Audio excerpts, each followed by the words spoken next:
Hey friends. Glad you're here at Marvel Harry. We've cooked up something special. What if Nick Fury recruited Harry at age 6 for S.H.I.E.L.D. and made him youngest Avenger before Hogwarts letter arrived? Liking and subscribing really helps us out. Okay, story time. Chapter 1, The Boy Under the Stairs. The cupboard under the stairs at number 4, Privet Drive smelled like dust and old rubber and something that might have once been a shoe. It was 4 feet wide and 6 feet long, and Harry Potter had lived in it for as long as he could remember. He was 6 years old, and he had already learned the most important rules of his world. Don't ask questions. Don't be better than Dudley at anything. Don't let them see you cry. Don't talk about the strange things that happened when he got too scared or too angry, the time he'd turned his teacher's hair blue, the time he'd ended up on the school roof, the time Dudley's gang had cornered him behind the bins and every one of them had suddenly, inexplicably, sat down hard on the pavement like something invisible had shoved them. Don't talk about any of it. He was good at the rules. He wasn't good at following them. The morning Nick Fury found him, Harry was sitting on the front steps of number 4 with a split lip and a bruise purpling under his left eye, eating a piece of toast that he'd managed to steal from the kitchen before Vernon had noticed he was awake. It was 6:30 in the morning. The neighborhood was quiet except for the birds and the distant rumble of a milk float. Harry ate the toast methodically, watching a beetle navigate the crack in the front path, and didn't think about the fact that Dudley had 3 birthday presents still in their wrapping paper inside, more than Harry had ever received in his entire life combined. He heard the car before he saw it, a black SUV that was too clean for Privet Drive, moving too slowly, the kind of vehicle that didn't belong in a neighborhood where everyone drove sensible Fords and Vauxhalls. It stopped directly in front of number 4. The engine cut off. Harry watched it.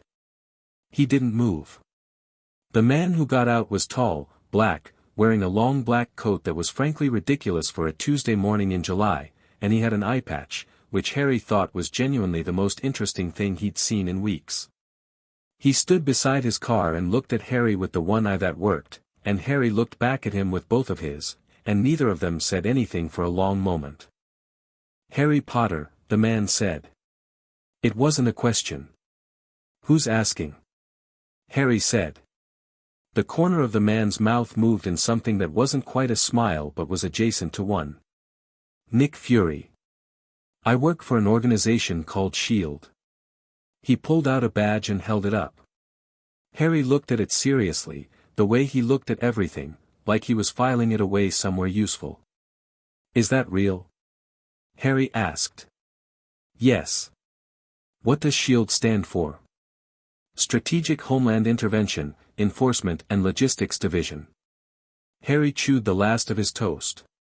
"That's a lot of words." "It is," Fury agreed. He walked up the front path with the unhurried pace of a man who had never needed to hurry because things generally got out of his way, and stopped a few feet from Harry. Up close he was even bigger, and his coat smelled like leather and gunpowder, which Harry thought was much better than the way Vernon smelled, which was like sweat and too much aftershave. Fury looked at the bruise under Harry's eye. His jaw tightened, just slightly. "Those Dursleys inside?" he asked. "Probably asleep," Harry said. "Vernon doesn't go to work till 8. Fury was quiet for a moment. He crouched down so he was on Harry's level, which adults almost never did, and looked at him steadily. "How long has this been going on?" "How long has what been going on?" "The bruises." Harry met his gaze. "I fall down a lot."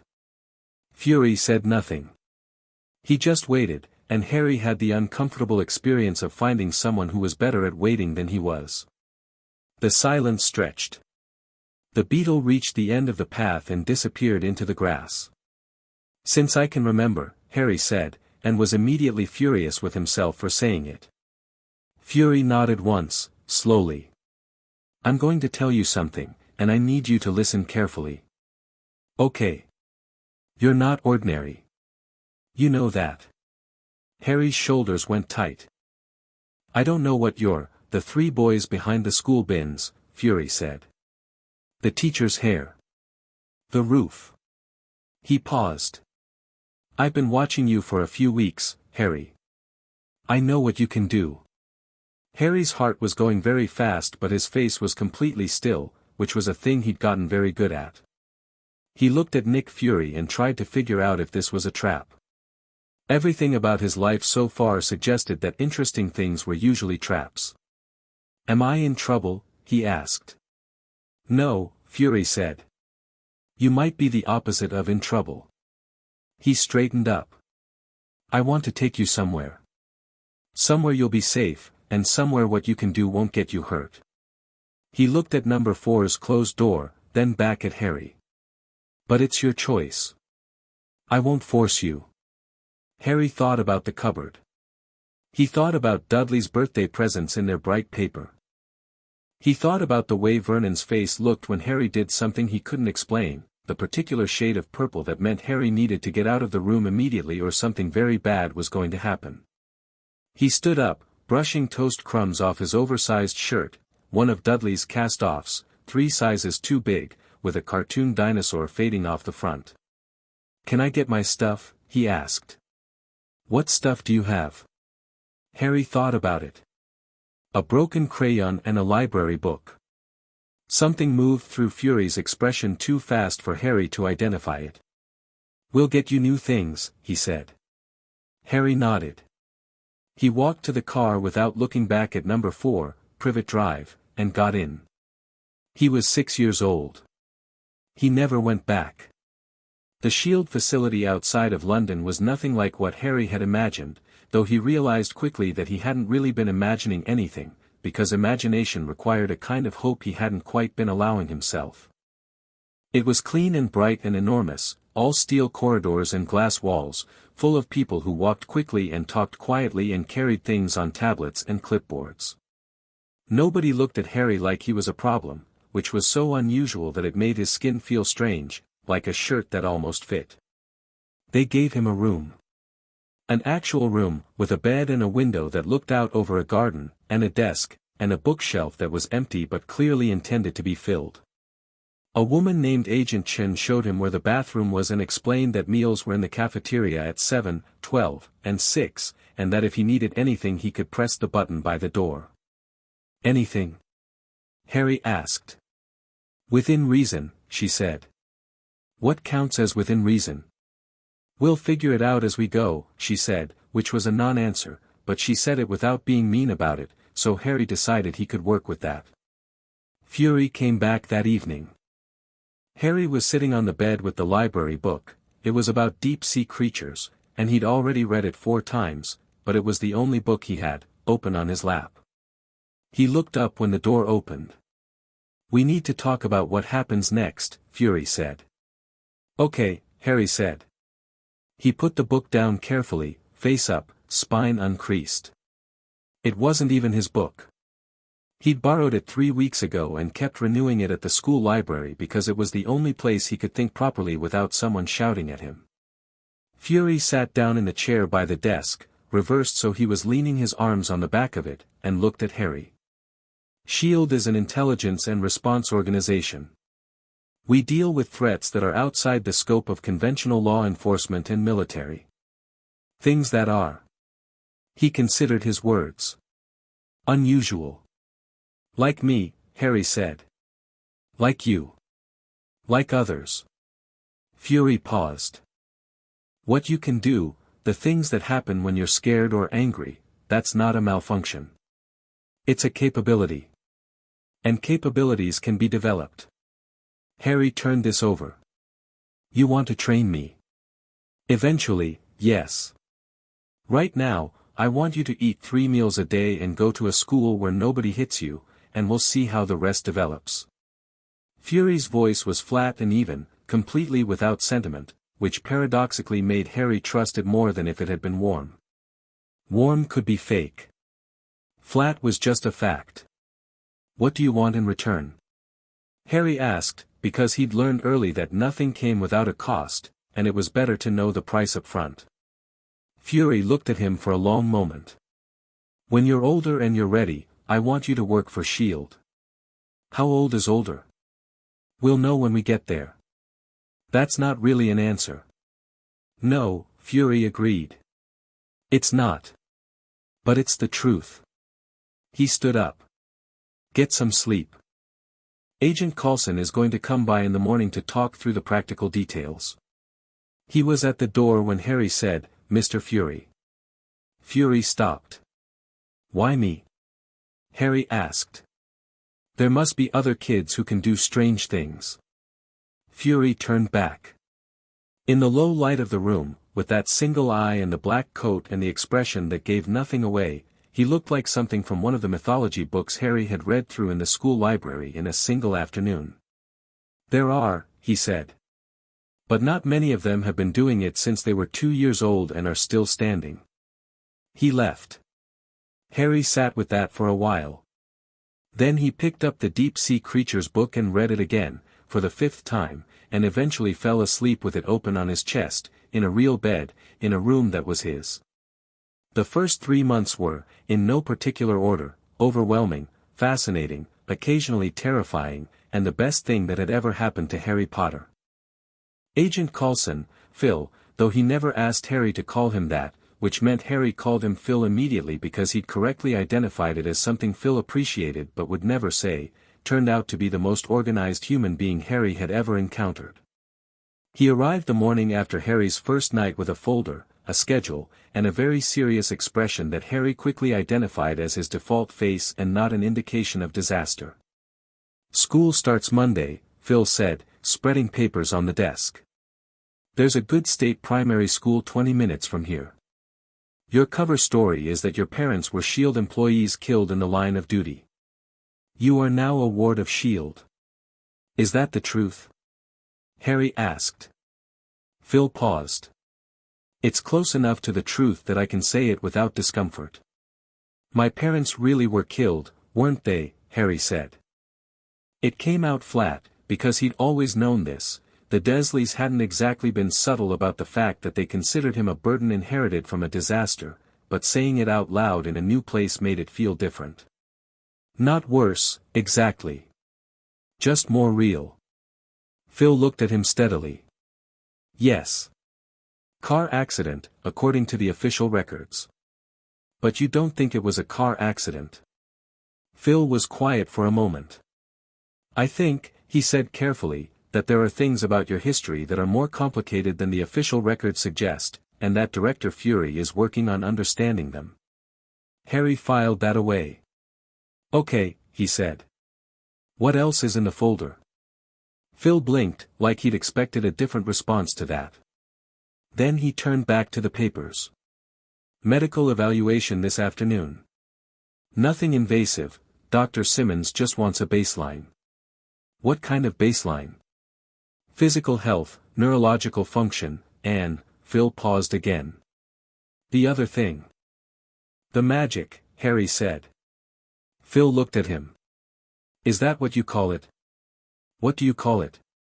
Unclassified capability. A very brief pause. But yes. For convenience. Harry smiled. It was small and quick, the kind of smile that came out before he decided to let it, and Phil's expression shifted slightly, not much, but enough to clock. Harry had gotten very good at reading small expressions. It was a survival skill. The medical evaluation was with a woman called Dr. Simmons who was young and enthusiastic and kept saying, fascinating, under her breath in a way that should have been annoying but wasn't, mostly because she talked to Harry like he was a person and not a problem. She checked him over with the thoroughness of someone who'd been briefed, catalogued the fading bruises with a carefully neutral expression, and then asked him, very politely, if he'd be willing to try something. What kind of something? Harry asked. She placed a small metal ball on the table between them. Move it, she said. However you normally do it. Harry looked at the ball. He thought about the boys behind the bins. He thought about the way it always felt, like a pressure behind his sternum, like the moment before a sneeze, and he reached for it, the same way he'd always reached for it even though he didn't have words for it, and the metal ball lifted smoothly off the table and hung in the air between them. Dr. Simmons said, fascinating, again, very quietly, and Harry had the distinct impression she was working very hard not to clap. He set the ball down. Is it bad? He asked. What I can do? Bad? She looked genuinely surprised. Harry, I've been doing this for 3 years and I've never seen anything like it in someone your age. She leaned forward. No, it's not bad. It's extraordinary. Nobody had ever called him extraordinary before. He didn't know what to do with that, so he just nodded and looked at the ball. She ran him through 12 more tests. He moved things, stopped things, generated a force field that bent the arm of one of the monitoring machines when it got too close to his head, instinctive, not intentional, but Dr. Simmons recorded it with the enthusiasm of someone discovering a new species. By the end, Harry was tired in the specific way that using the magic always made him tired, a deep bone-level exhaustion, and Dr. Simmons gave him a cup of tea and a biscuit and said she'd have her preliminary report to Fury within 48 hours. What will it say? Harry asked, drinking the tea carefully because it was hot and he'd learned to always be careful with things that could burn. That you have telekinetic capability far beyond anything we've mapped before, she said.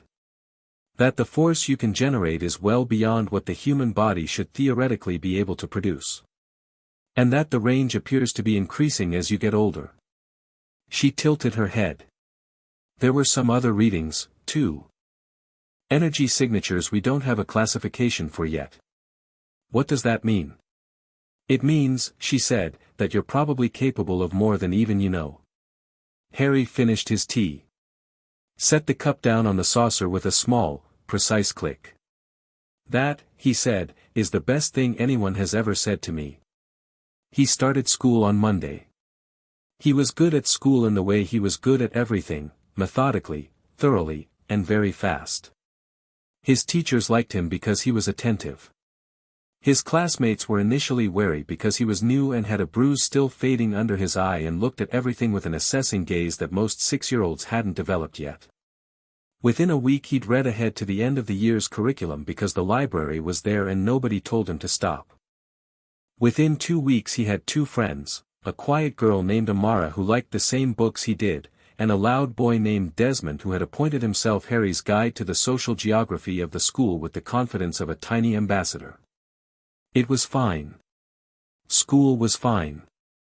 Harry went to school and he did his work and he came back to the facility and he ate in the cafeteria and at night he lay in his real bed in his real room and looked at the ceiling and felt, gradually and with great caution, like he might possibly be allowed to stay. The first time he saw Natasha Romanoff was 6 weeks after he arrived. He was in the cafeteria eating breakfast, actual breakfast, with eggs and toast and juice, which still felt slightly unreal, when she sat down across from him.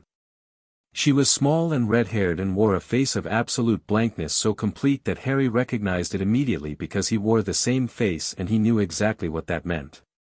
"You're Harry Potter," she said.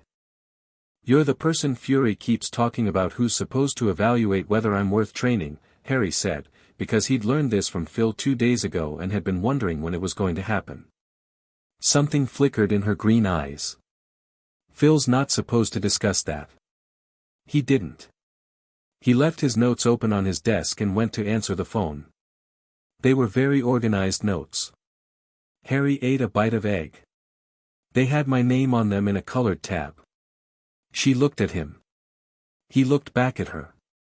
He had the same sensation he'd had with Fury, of being actually seen, all the way through, in a way that should have been uncomfortable but was instead somehow clarifying.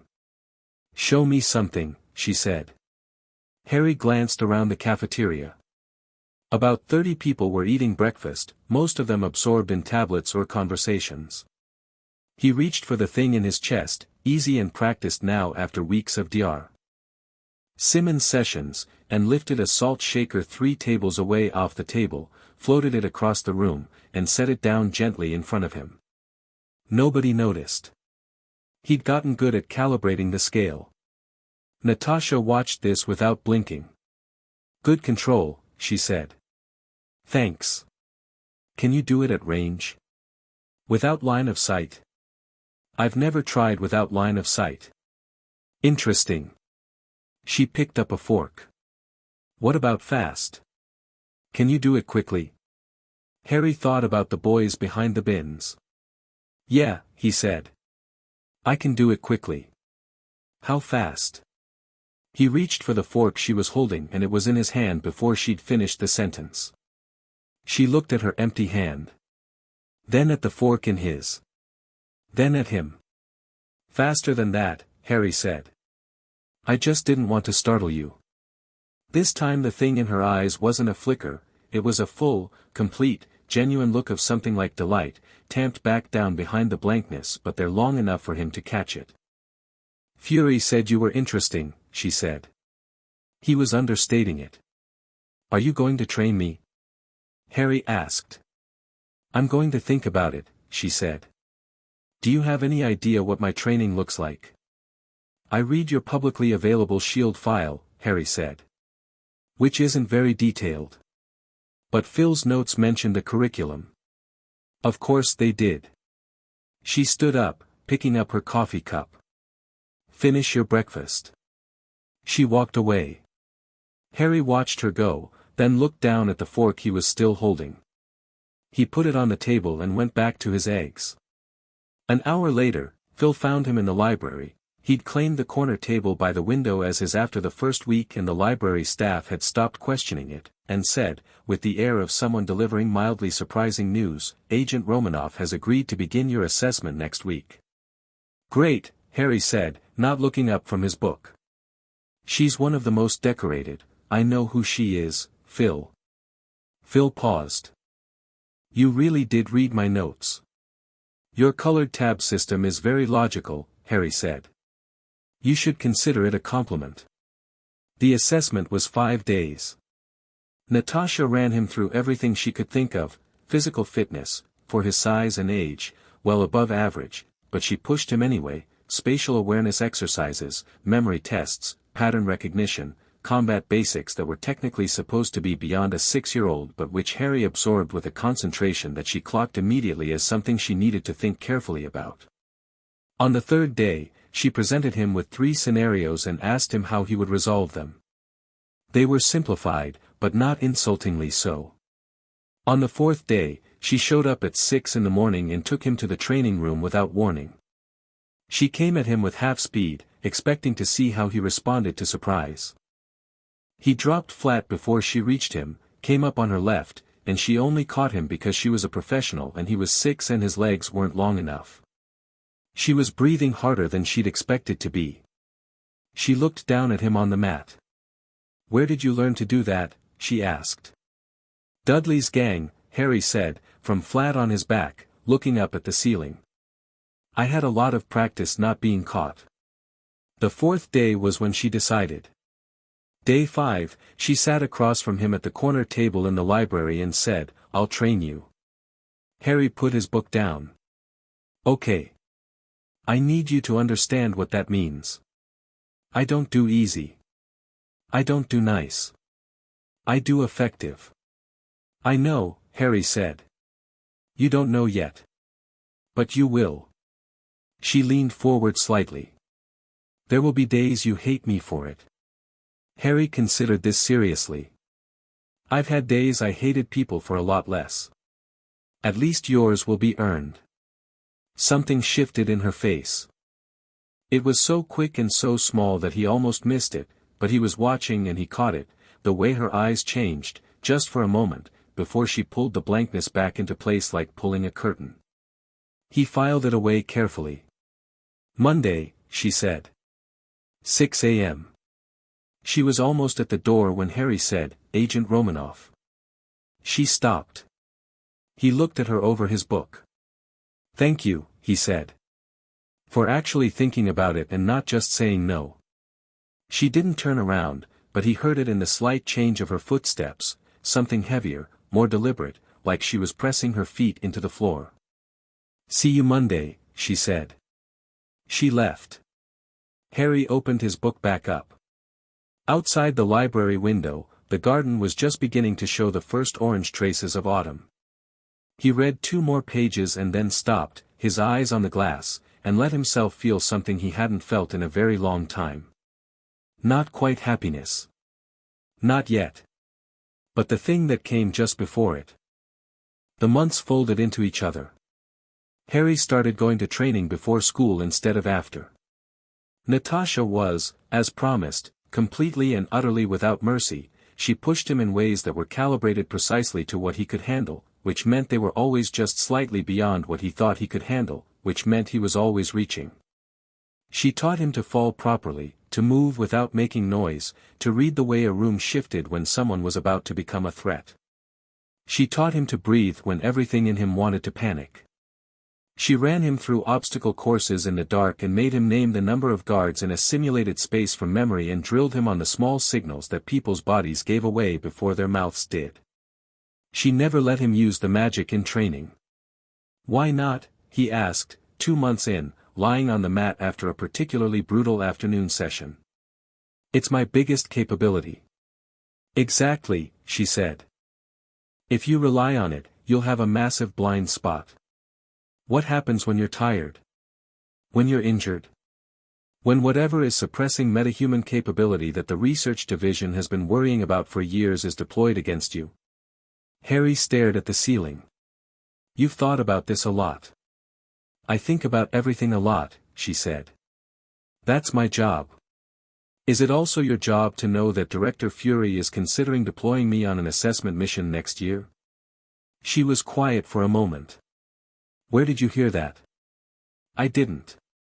I inferred it from 3 separate conversations I've overheard, a memo on Phil's tablet that I saw the first line of when he walked past, and the fact that Dr. Simmons has started including stress response testing in my sessions." He sat up. "Am I wrong?" She looked at him for a long time. "You are 6 years old," she said. 7 in 3 weeks, he said. "And that's not a no."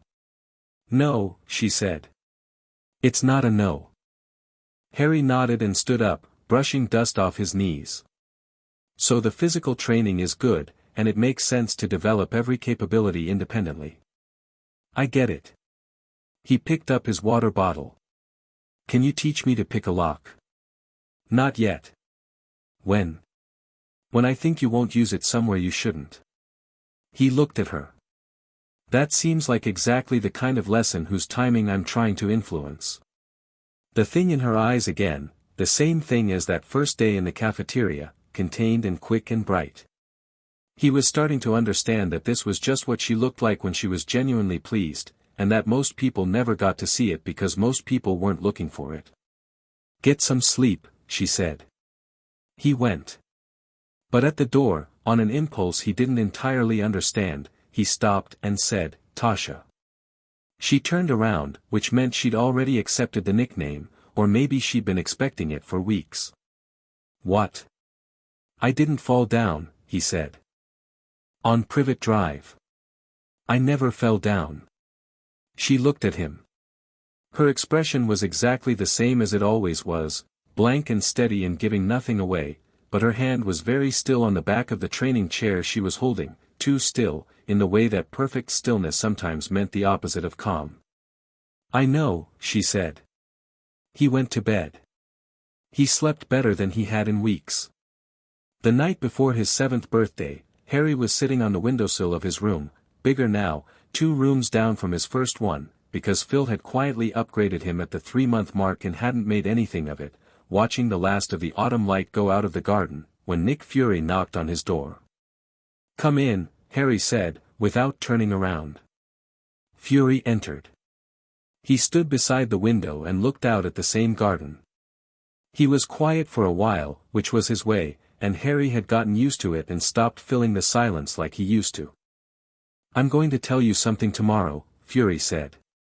"About your parents. About what S.H.I.E.L.D. actually knows." Harry kept his eyes on the darkening garden. His heart beat once, hard.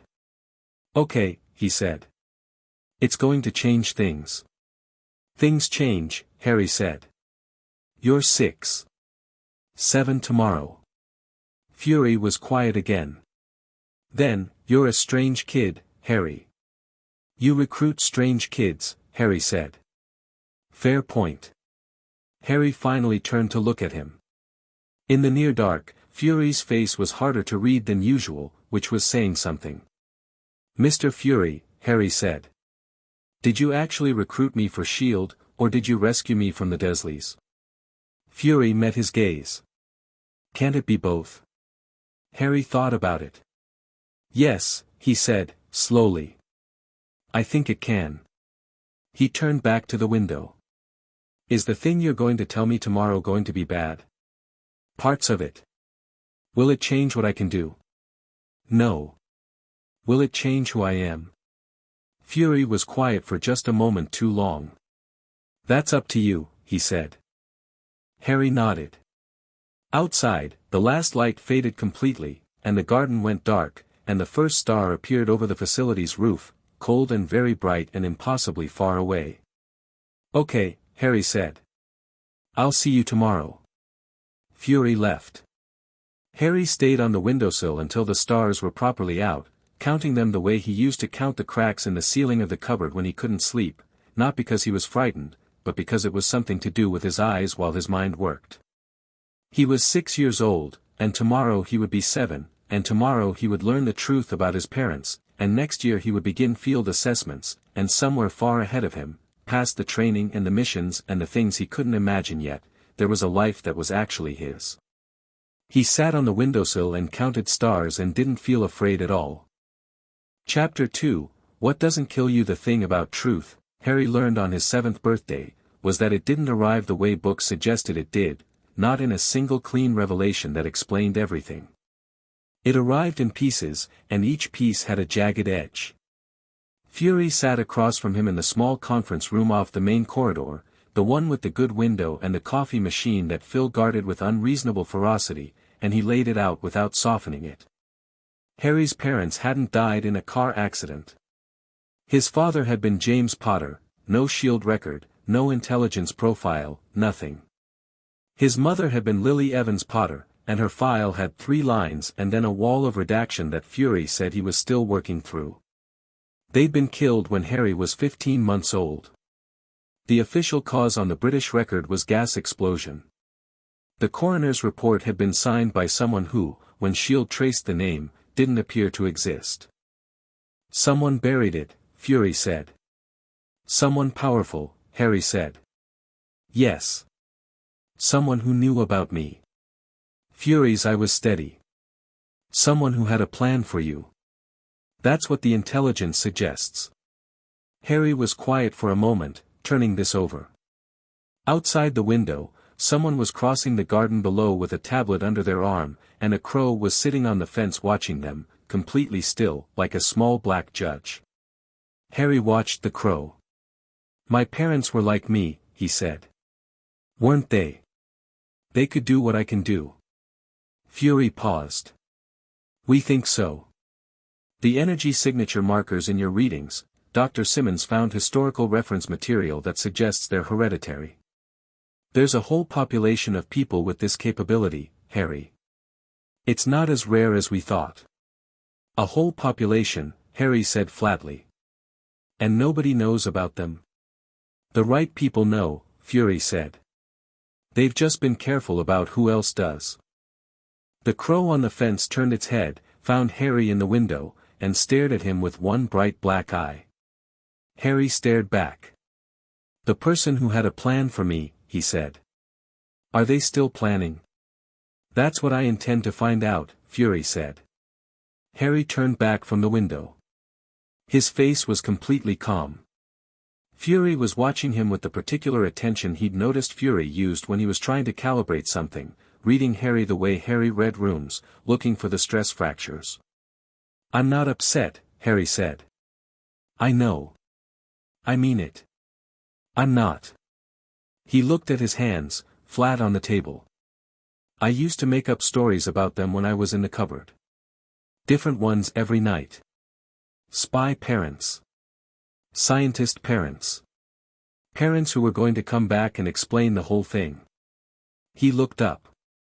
Now I know they were real people who got killed by something bigger than a car accident, and someone covered it up, and I'm sitting in a S.H.I.E.L.D. facility at age 7 because the only person in my life who acted like my existence mattered found me on someone's front steps.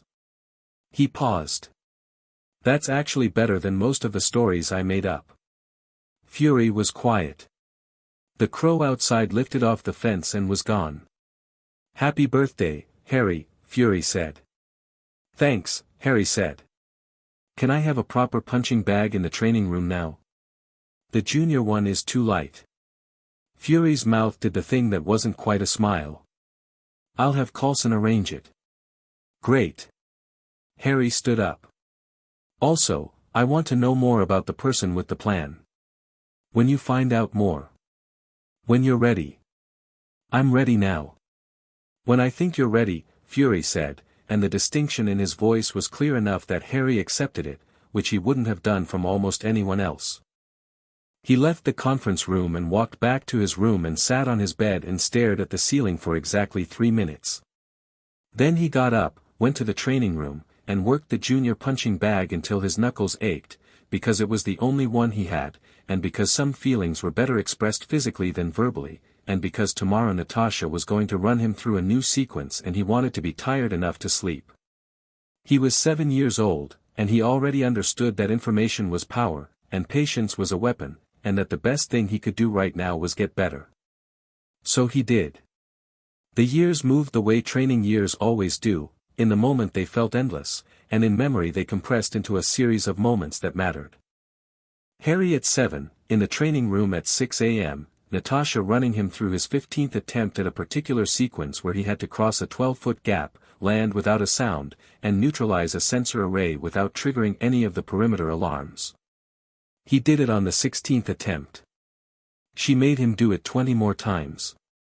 He didn't complain, because he'd learned that she wasn't being cruel, she was making it a reflex, not a skill, because reflexes didn't fail when you were terrified and skills sometimes did.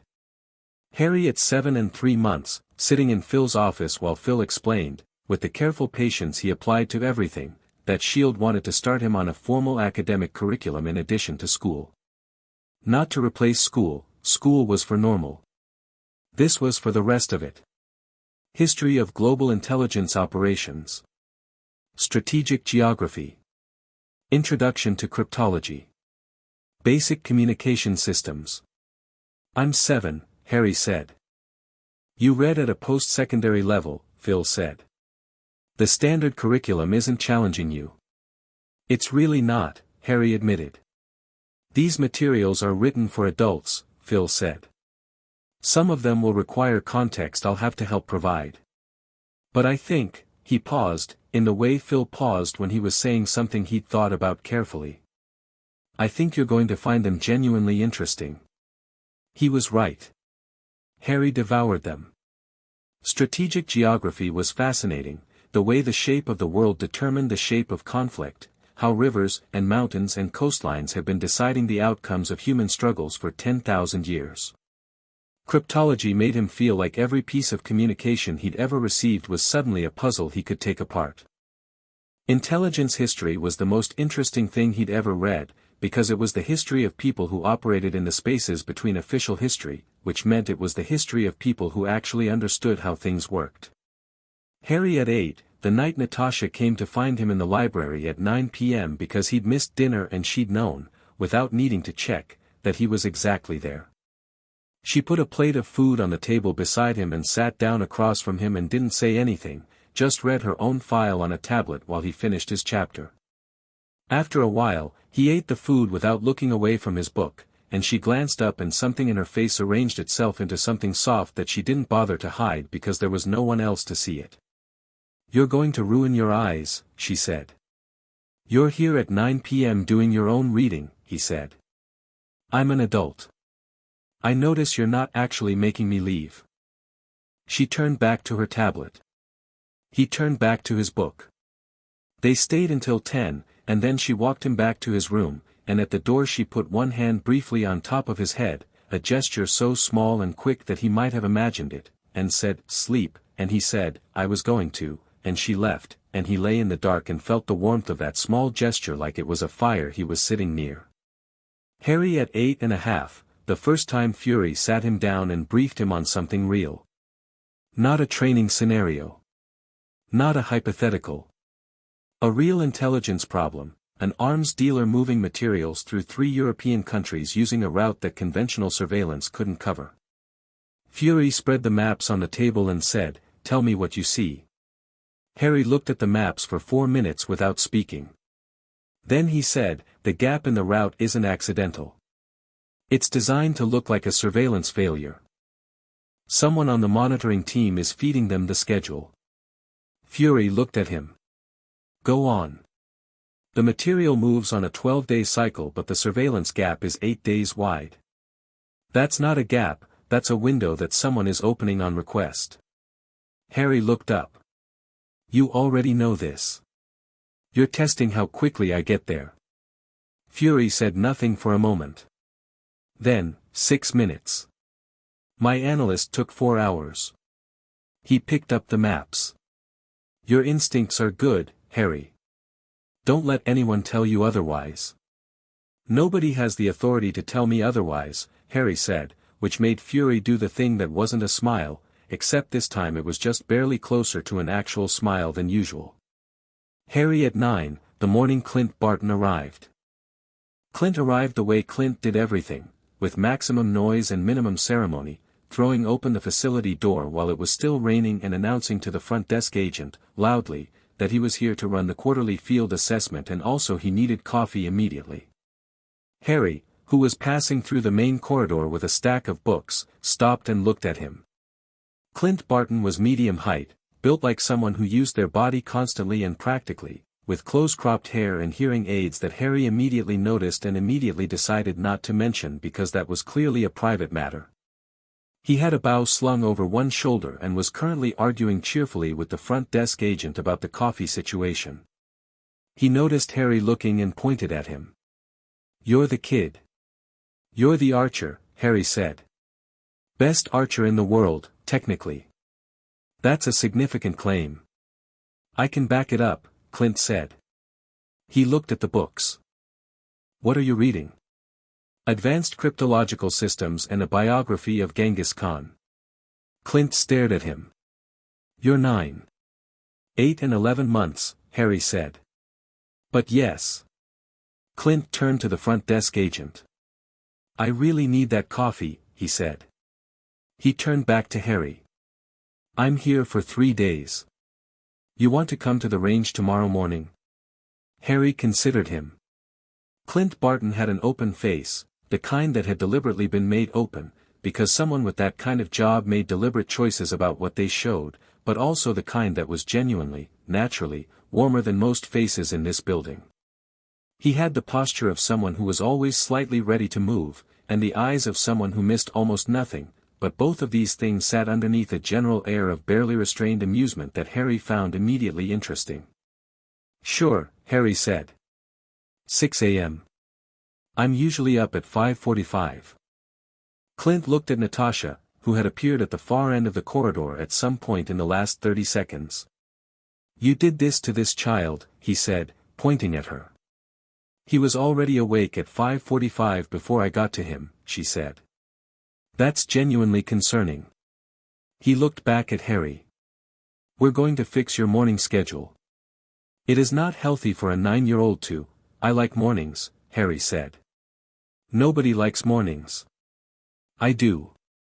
It's quiet. I can think." Harry shifted his books. "Is 6 a.m. too early for you?" Clint opened his mouth, closed it, and then looked at Natasha again. "I see what you mean," he said. "He grows on you," she said. "Like a barnacle," Harry agreed cheerfully, and went back to his room. The range the next morning was the single most enjoyable 2 hours Harry had had since the first time Natasha had let him run an obstacle course with the magic. Clint shot things at distances that shouldn't have been possible, explained the geometry of it in terms that were essentially applied physics, and let Harry handle the bow without the kind of condescending hovering that most adults applied to children and equipment. "You have good instincts for the draw," Clint said, watching Harry try to pull back the smallest bow in the range's inventory, which was still too large for him, not that he was going to admit this. "Your positioning is all wrong, but your instincts are right." "How do I fix the positioning?" "Shoulder back. More. Stop, not that much." Clint stepped behind him and adjusted his elbow with a direct, practical hand. "There. Feel the difference? Harry felt the difference. He tried the draw again. It was still too heavy, but the balance was better. He released and the arrow went wide by about 3 feet. Not bad for a first shot, Clint said. It was terrible, Harry said. Not bad for a first shot from a bow 3 sizes too big for you, Clint said. I'm not going to inflate your self-assessment, don't worry. Good, Harry said. I hate that. He picked up another arrow. Can you teach me more while you're here? I've got 3 days and a quarterly assessment that's going to take about 40 minutes because your training scores are already better than half the junior agents in this facility. Clint sat on the range bench and stretched out his legs. So yeah. I've got time. The 3 days turned into a recurring thing. Every 6 weeks, Clint showed up with maximum noise and minimum ceremony and spent half his time on official business and the other half finding Harry in whatever corner he'd claimed that week and just being present. He taught Harry the bow, slowly and properly over the following months. He taught him card games and then immediately regretted it when Harry beat him 14 times in a row and accused him of counting cards, which Harry confirmed with zero shame.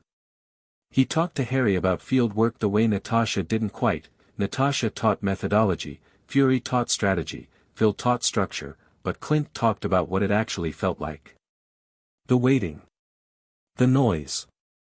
The way your hands were sometimes unsteady afterwards, and that was just the body processing the fact that something very serious had happened, and there was nothing wrong with that. Does it ever get easier? Harry asked, the second time they had this conversation.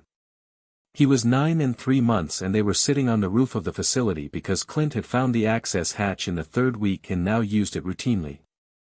The city spread out below them, gray and lit up and full of people who had no idea what happened in the building they were sitting on. The operational part gets easier, Clint said. The part where you're aware it was serious never does. Shouldn't, either. He looked sideways at Harry. Why? I want to know what to expect. When you actually start field work. Yes. Clint was quiet for a moment. Fury's really doing this. Training a kid for field ops. I'm not just any kid, Harry said. It was a statement of fact, not arrogance. No, Clint agreed. You really aren't. He looked back at the city. You want my actual honest assessment, not the managed version? Always. You're going to be fine. Better than fine. You've got the instincts and the training and you're smarter than you have any right to be at your age. Clint paused. The thing I'd worry about, if I were Fury, isn't your capability. It's, he considered. You don't have enough experience yet of things going wrong in ways nobody planned for. Training prepares you but it doesn't fully prepare you for the thing where the plan is just gone, and you've got 3 seconds and whatever you have on you. So give me experience, Harry said. That's Fury's job. Then tell Fury. Clint laughed, a genuine, full one that made the nearest CCTV camera rattle slightly, which Harry was fairly sure was a coincidence. You are something else, you know that. So everyone keeps saying, Harry said. I'd like it to mean something concrete eventually. It did, 3 months later, when Fury called him into the main operations room and said, I have an assessment mission. Low risk, controlled, civilian cover, full extraction team on standby. He pulled up a map on the main screen. A data courier is moving through a transit hub with information we need. We think he's going to pass it to a contact in the crowd. I want you to identify the contact. Harry looked at the map. Why me? You have agents who do this. My agents have been made. Someone's been burning our field staff for 6 weeks, identifying them before we can get them into position. They don't know you exist. Harry looked at the map for another moment. Then he said, what's my cover? Lost child, Phil said, from the doorway, holding a folder and looking somewhat pained. Age appropriate and undetectable. I'm insulted, Harry said. Not by the cover is fine. By the implication I need to be told it's age appropriate. Extraction team on standby, Fury said. You identify the contact, you transmit, you are extracted. You do not engage. You do not approach. You observe and you report. Understood. Harry looked at the mission map one more time, cataloging it. Can I ask one question? Go. Is this a test of whether I'll follow orders when I disagree with them, or is this a genuine operational need? Fury looked at him for a long moment. Both, he said. Good, Harry said. I'd rather know. The mission lasted 4 hours and 40 minutes. Harry identified the contact in under 7 minutes, transmitted the confirmation, and then spent the rest of the time pretending to be a lost 9-year-old in a train station, which was very boring. He was extracted cleanly. The contact was picked up by a different team 20 minutes after Harry's confirmation came through. On the debrief, Fury said, you saw something else in the crowd. Something you didn't report. Yes, Harry said. Why not? Because it wasn't relevant to the mission and reporting it might have complicated the extraction timeline. He paused. Secondary contact, West platform. They were watching the courier but not the primary contact point. I think they were covering a secondary route. But the mission wasn't about the secondary route. Fury looked at him. You made a judgment call about what was operationally relevant. Yes. That could have been a critical error. It wasn't, because the secondary route wasn't activated. But you're right that I should have flagged it anyway and let you make the call. Harry met his gaze steadily. I'll do that next time. Fury was quiet for a moment. Then he made a note on his tablet. Yes, he said. You will. He wasn't angry. Neither was Harry. It was just accurate, and they were both people who could accept an accurate statement without making it personal. Harry thought, walking out of the debrief, that this was one of the things he liked best about Fury, the absence of drama around simple facts.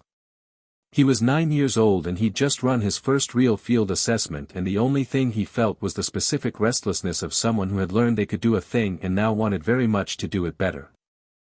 Tony Stark arrived in Harry's life the way Tony Stark arrived in every situation, fast, loud, and completely convinced that his presence was the most interesting thing that had happened to the room.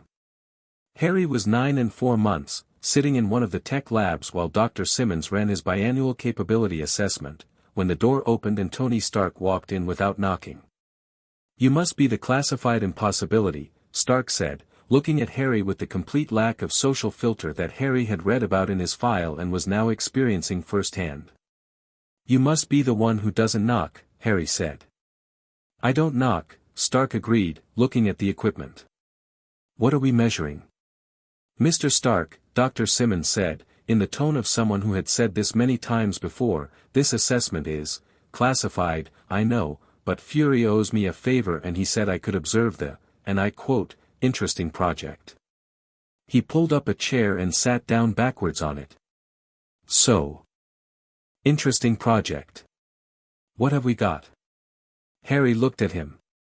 Tony Stark was 33, brown-eyed, perpetually in motion even when sitting still, wearing jeans and an MIT sweatshirt and a watch that cost more than the facility's annual cafeteria budget. He had the kind of intelligence that was visible from a distance, the kind that moved through a room assessing everything and couldn't turn itself off even if it wanted to. You want to know what I can do, Harry said. I want to know the physics of what you can do, Stark corrected. Dr. Simmons' readings don't make sense in any existing framework and I find things that don't fit existing frameworks extremely compelling. What doesn't make sense about them? The force generation exceeds what neurological energy conversion should theoretically produce by about 4 orders of magnitude. Which means you're not just directing existing energy, you're, and this is what I can't figure out, generating it. He leaned forward. From where? Harry considered this. I don't know, he said honestly. I just, reach for it. It's there. Reach for it how?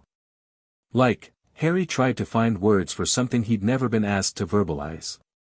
Like the thing's already in motion and I'm just redirecting it. Like there's a current and I'm bending it. Stark stared at him. There's a current, he repeated. In what medium? I don't know. What does it feel like when you do it? Like taking a deep breath, Harry said. But with everything. Stark pointed at him. I need a full week of instrumented testing. I have a training schedule, Harry said. I'll work around it. You'd have to talk to Tasha. Stark looked at Dr. Simmons. The Black Widow, he said. He calls her Tasha. She lets him, Dr. Simmons said, which seemed to genuinely impress Stark. Fine. I'll talk to Romanoff. He stood up. Show me something. Right now. Just, whatever you feel like. Harry looked at the lab around him. The equipment, the overhead lights, the tablet on the bench, the very expensive coffee maker in the corner that Dr. Simmons was slightly territorial about. He reached for the current, easy and familiar as breathing now, and lifted everything that wasn't fixed to the floor or wall or person, lifted it all smoothly and held it in a perfectly arranged arrangement 6 feet in the air, every item stationary and precisely spaced, like an exploded diagram of the room's contents. Then he set it all back down, every item exactly where it had been, without a single thing out of place. Stark looked at the room. Then at Harry. Then at the room. For orders of magnitude, he said quietly. I was lowballing it. Probably, Harry said. Stark looked at him with an expression that Harry recognized, because he'd seen it in the mirror, the expression of someone who had found a problem that was actually interesting enough to make everything else seem slightly less vibrant by comparison. Kid, Stark said, I think we're going to get along. You can call me Harry, Harry said. Harry. Stark nodded. How do you feel about quantum field theory? I've read the basics. Phil got me the textbook when I was 8. Stark closed his eyes briefly. Fury is raising this kid, he said, apparently to the room. Then to Harry, the basics are for people who are planning to stop. Are you planning to stop? Never, Harry said. Stark grinned. Perfect. The week of instrumented testing turned into an ongoing arrangement. Stark came every few months, usually without warning, always with new equipment and new questions that were among the only questions Harry had encountered that he couldn't immediately answer. They argued about the nature of the energy Harry was accessing. Stark was convinced it was a quantum coherence phenomenon. Harry thought that was too neat an explanation for something that felt fundamentally organic, and the arguments were more engaging than almost any conversation Harry had at the facility, because Stark argued like he meant it and expected Harry to mean it back. You're wrong, Harry said, at 9 and 7 months, staring at a holographic display of his own neural patterns that Stark had generated from the instrumentation. Undemonstrably, you're assuming the energy generation is a physical process, Harry said. What if it isn't? What if the framework is wrong? All frameworks are wrong by definition, that's what if the framework you need doesn't exist yet? Harry said. What if what I'm doing is actually outside physics? Stark opened his mouth. Closed it. Looked at the holographic display. Outside physics, he repeated. Or at the edge of it. Beyond the bit you've mapped so far. A long silence. If you're right, Stark said slowly, then everything we think we know about energy generation and transfer, is just the part of the picture we've been able to see so far, Harry said. Yes. Stark looked at him with the same expression he'd had in the lab on the first day. Then he sat back in his chair and rubbed his face with both hands, which Harry had identified as his gesture for genuine recalibration. You're 9, Stark said. Almost 10, Harry said. That makes it worse. Harry grinned. It was a full one, the kind he reserved for moments of genuine satisfaction. Does it? Yes, because I'm going to have to spend the next 6 months rebuilding my entire theoretical framework and it's going to be fascinating and I'm going to get nothing else done. Stark pointed at him. This is your fault. You came here without knocking, Harry said. I regret nothing, Stark said. Mostly. 3 weeks before Harry's 10th birthday, Natasha finally let him use the magic in training. It wasn't announced. She just showed up one morning with a different set of targets and said, "Today we integrate." Harry understood immediately and didn't make it a thing, because she hadn't made it a thing, and they had an unspoken agreement about which moments deserved ceremony. What followed was the most exhilarating 4 hours of his life. She came at him seriously, not held back, not careful, and he moved the way she trained him, fast and low and without noise, and when she closed the distance he didn't just dodge, he pushed, a precise burst of force that redirected her momentum without hurting her, and she spun with it and came back from a different angle and he was already adjusting. The magic and the physical training speaking to each other the way two languages he'd learned separately suddenly became a single thought.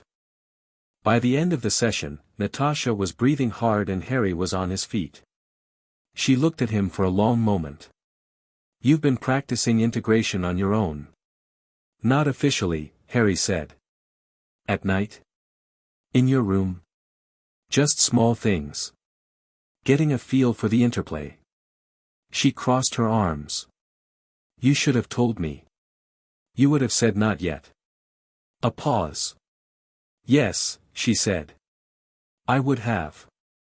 She looked at him, the full, clear look she only gave when she was saying something she'd thought about carefully.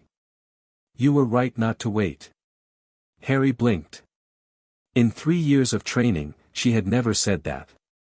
"Don't get used to it," she said immediately. "Too late," he said. "It's filed." She almost smiled. It was the closest she ever got. "Again," she said, and reset her position. They went for another 2 hours. After, sitting on the edge of the mat with water and a healthy amount of mutual exhaustion, she said, without preamble, "You're going to be extraordinary." "You've said that before." "I said you were extraordinary." Present tense. She looked at him. "I'm saying something different. You're going to be something we don't have a word for yet." She was quiet for a moment. "I want you to know that." Harry turned this over. Felt the weight of it. "Why are you telling me this now?" "Because Fury is planning to bring the Avengers initiative to a formal vote next month and your name is on the list," she said. "And I want you to walk into that room knowing exactly who you are." Harry was quiet. The training room hummed around them, the ventilation, the distant sounds of the facility, the settling of equipment. The weight of what she'd just said settled over him not like a burden but like a fact that had been waiting for acknowledgement. "You're not telling me to be careful," he said. "You're not warning me." "No," she said. "You actually think I'm ready." "I think," she said, "that ready is a bar you cleared some time ago and we've been the ones catching up." Harry looked at her. She looked back. She didn't look away, and neither did he, and in the quiet of the training room it was the closest either of them ever came to saying something they'd been not saying for 3 years. "Tasha," he said. "Don't," she said, but gently. "You'll make me have feelings and I have a briefing in 20 minutes. He laughed, a real laugh, full and genuine, the one he kept for her and Clint and the rare moments that earned it. "Go to your briefing," he said. She stood, picked up her jacket, and at the door she stopped and said, without turning around, "I'm glad Fury found you." She left before he could respond. He sat on the edge of the mat and felt the warmth of it settle in his chest, and this time he didn't name it carefully or hold it at a distance. He just let it be what it was. He was 9 years old, and in a few months he was going to become the youngest Avenger in the history of an initiative that hadn't existed long enough to have much history. He had 4 people who were, in the particular and unconventional way of S.H.I.E.L.D., his family. He could lift a car with his mind and fight a trained assassin to a draw and analyze an intelligence problem faster than the best analysts in the building. He had started under the stairs. He had absolutely no intention of going back. He pulled himself to his feet, picked up his water bottle, and went to find Phil, because there were 3 new books he wanted, and Phil had never once told him no. Outside, autumn was ending. The garden was bare and frost-edged and brilliant in the cold morning light. Winter was coming, and then spring, and then a new year, and everything that was coming with it. Harry walked toward it without breaking stride. Chapter 3, The Youngest Avenger. The Avengers initiative had been Fury's idea for long enough that it had stopped being an idea and started being a weight he carried everywhere. 3 years of proposals and rejections and near misses and compromised candidates and the World Security Council making noises about oversight that meant they wanted control, which was a different thing entirely. 3 years of building something that kept almost existing. The night before the formal vote, Fury sat in his office with the candidate files spread across his desk and Harry's file at the top of the stack, and he stared at it for a long time. Harry's file was thicker than any of the others. Not because Harry had done more, though the assessment mission record was quietly remarkable, but because 3 years of Dr. Simmons' capability documentation had produced something that read less like a personnel file and more like a scientific paper about a phenomenon that kept exceeding its own projections. Every 6 months, the baselines had to be recalibrated. Every 6 months, what Harry could do had grown in ways that were either terrifying or extraordinary depending on your perspective, and Fury had trained himself to default to extraordinary because the alternative was a paralysis he couldn't afford. He closed the file. Opened it again. Looked at the assessment photo that Phil had taken 6 months ago, Harry at 9.5, sharp-eyed and unsmiling in that particular way that wasn't unfriendly, just honest, standing in the training room with his arms loose at his sides and his chin slightly lifted, the posture of someone who had never needed to make himself look bigger because he'd never felt small. Fury made his decision, which he'd actually made 3 months ago but had been circling for reasons he wasn't going to examine closely, and closed the file, and went to bed. The vote passed 5-2, and then it was done. Harry found out the way he found out most important things, Phil told him, directly and without preamble, on a Tuesday morning, over breakfast. The initiative vote passed, Phil said, setting down his coffee and opening his folder. You're on the founding roster. Harry ate a spoonful of porridge. When's the first meeting? 2 weeks. But there's a situation developing that may move the timeline. Harry looked up. What situation? Fury will brief you this afternoon. Phil paused. I want to say something first. Harry put his spoon down, because Phil prefacing something as significant was rare enough to warrant full attention. I've been your handler for 3 years, Phil said. I've watched you go from a 6-year-old who was trying to figure out if he was allowed to exist to, he stopped. Adjusted his expression back toward professional and largely succeeded. What you are now. He looked at Harry steadily. I want you to know that I think the initiative is lucky to have you. Not the other way around. Harry looked at him. Phil was the steadiest person he knew, steadier than Fury, who had the weight of too many decisions, steadier than Natasha, who carried her past in the set of her shoulders, steadier even than Clint, whose warmth sometimes flared too hot. Phil was just consistently, reliably, entirely himself, and he had organized Harry's life for 3 years with the quiet competence of someone who understood that the best support was the kind that felt invisible. Phil, Harry said. Don't, Phil said, in exactly the same tone Natasha always used. Fury's briefing is at 3. Harry smiled. Okay, he said, and picked up his spoon. The situation was a man named Aldrich Voss. Fury laid it out in the operations room with the full display running, satellite imagery, financial traces, communication intercepts, and it was the most complex operational picture Harry had seen outside of a textbook. Voss was a former Hydra logistics director who had gone independent 8 years ago and built something quiet and extremely dangerous, a private intelligence brokerage that sold capability assessments of metahuman assets to the highest bidder. Not the assets themselves. Just the information. Who they were, what they could do, where their vulnerabilities were. He had, in the last 18 months, successfully burned 4 SHIELD assets. The secondary contact Harry had spotted at 9 and 3 months had been one of Voss's watchers. And 3 weeks ago, Voss had acquired a file that SHIELD needed back, not because of what was in it but because of what its existence confirmed. Someone inside the organization was selling. He's moving the file through a secondary network using a dead drop protocol, Fury said. The drop is in 48 hours. We have a window. The team? Harry asked. Fury pulled up 5 photographs. Harry looked at them. Natasha. Clint.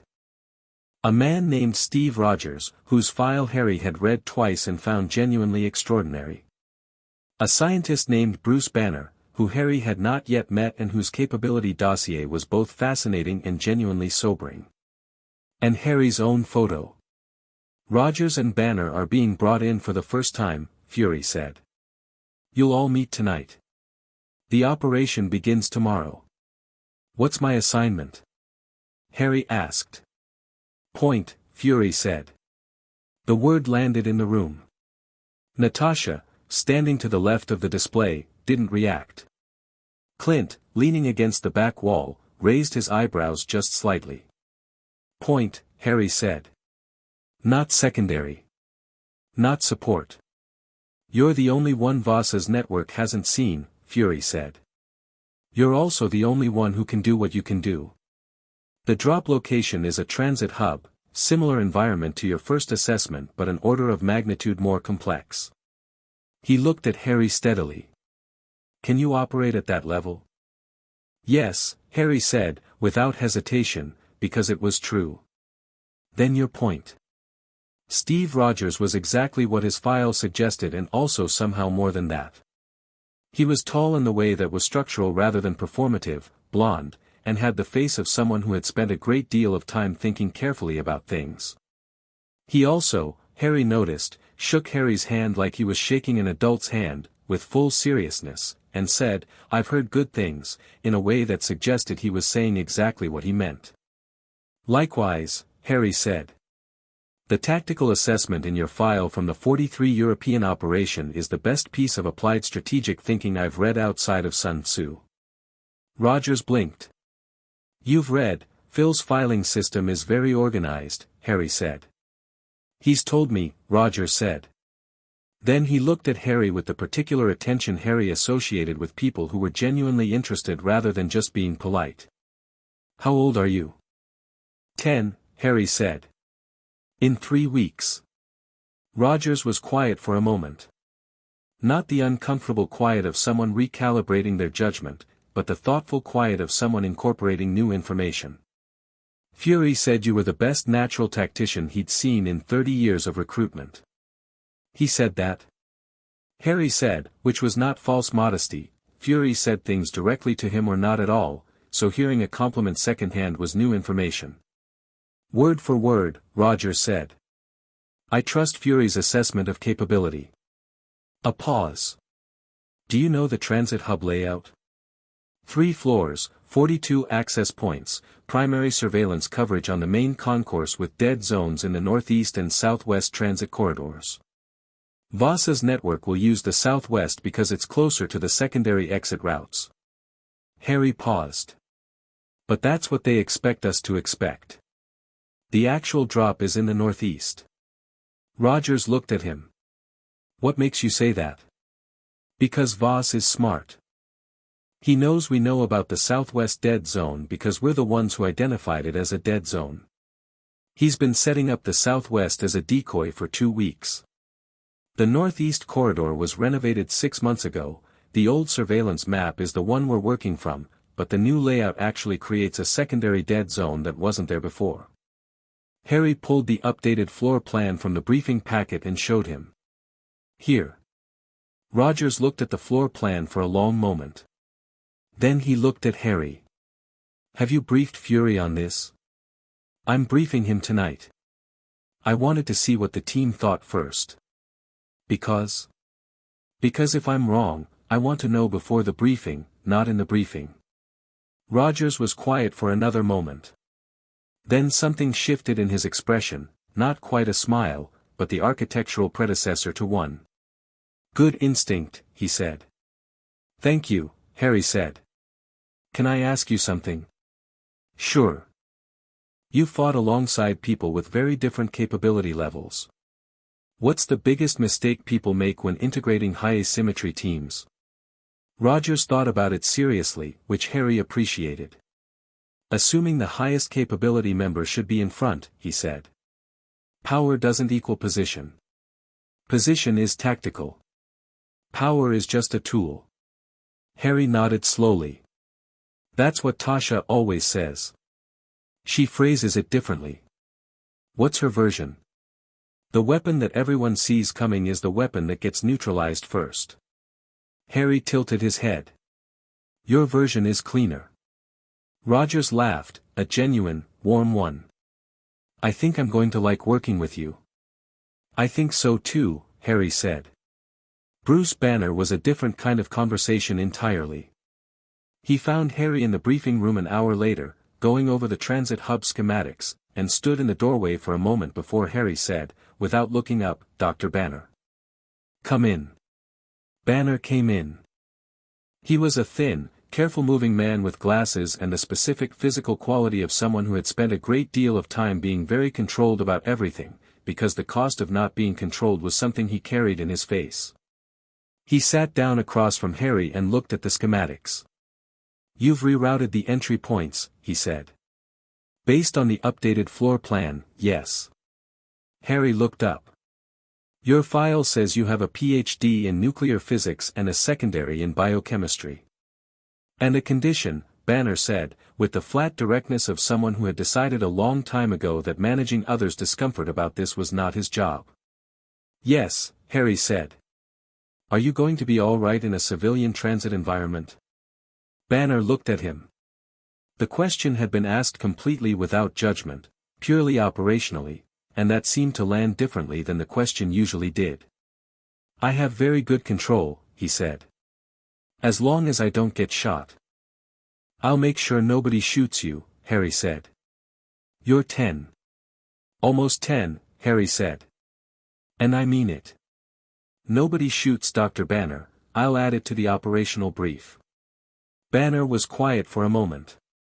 Then, quietly, Fury said you were extraordinary. He said that to you too. He said it to everyone, apparently. When we all got here. Banner looked at Harry steadily. I wasn't sure what to expect. Extraordinary can mean a lot of things. What does it mean, from where you're sitting? Harry asked. Banner was quiet for a long moment. Someone who doesn't need me to be afraid of myself, he said. Most people do. Harry looked at him. I'm not afraid of anything in this room, he said. Including you. A pause.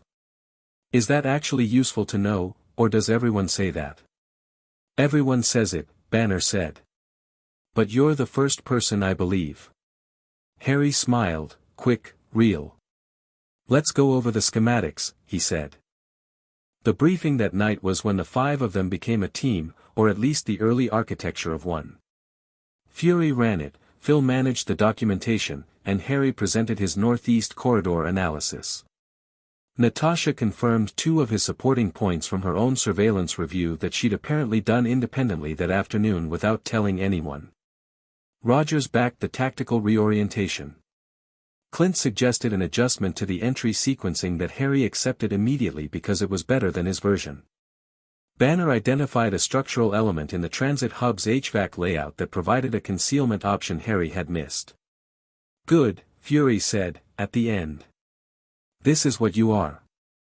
5 people who are each exceptional at something different and better together than any of them are alone. That's the initiative. He looked at Harry.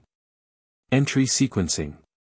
Rogers and Romanoff take the main concourse, visible, expected, drawing attention. Barton takes elevated position at the mezzanine level.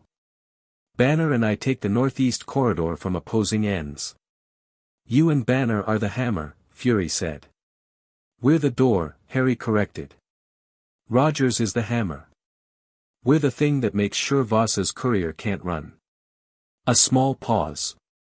Fine, Fury said. Your call. Harry nodded. He looked around the room, at Natasha, who was watching him with that contained, private version of pride that he'd learned to read, at Clint, who gave him a small nod that meant he approved, at Rogers, who was looking at the tactical display with the focused expression of someone who had already accepted the plan and was moving on to the details, at Banner, who was quiet and steady and present in a way that felt solid. For the first time in his life, Harry Potter felt exactly where he was supposed to be. The transit hub at 11 p.m. was a different creature from its daytime self. The crowds had thinned to the particular late-night population of travelers, rolling suitcases, tired faces, the specific purposefulness of people who had somewhere to be and were behind schedule. The lights were lower, the echoes louder, the margins between people and architecture more pronounced. Harry moved through the northeast corridor at 11:43, alone, in civilian clothes, and felt the particular clarity that came from being in a real environment with a real objective. He was smaller than every adult in the corridor, which was the cover, just a kid, clearly waiting for someone, clearly bored, clearly harmless. He kept his posture loose and his face unconcerned and his attention absolute. He had the communicator in his left ear, micro-sized and invisible. He had his training, 3 years of it, deployed at full resolution. And he had the current, that deep familiar pull in his chest, ready and waiting. Positions confirmed, Natasha's voice said in his ear. Northeast is clean. Courier entered the main concourse 4 minutes ago, Clint said. Moving west. He'll divert, Harry said quietly. Wait for it. A pause. Then Clint, you're right. He's turning. Northeast corridor in about 90 seconds, Harry said.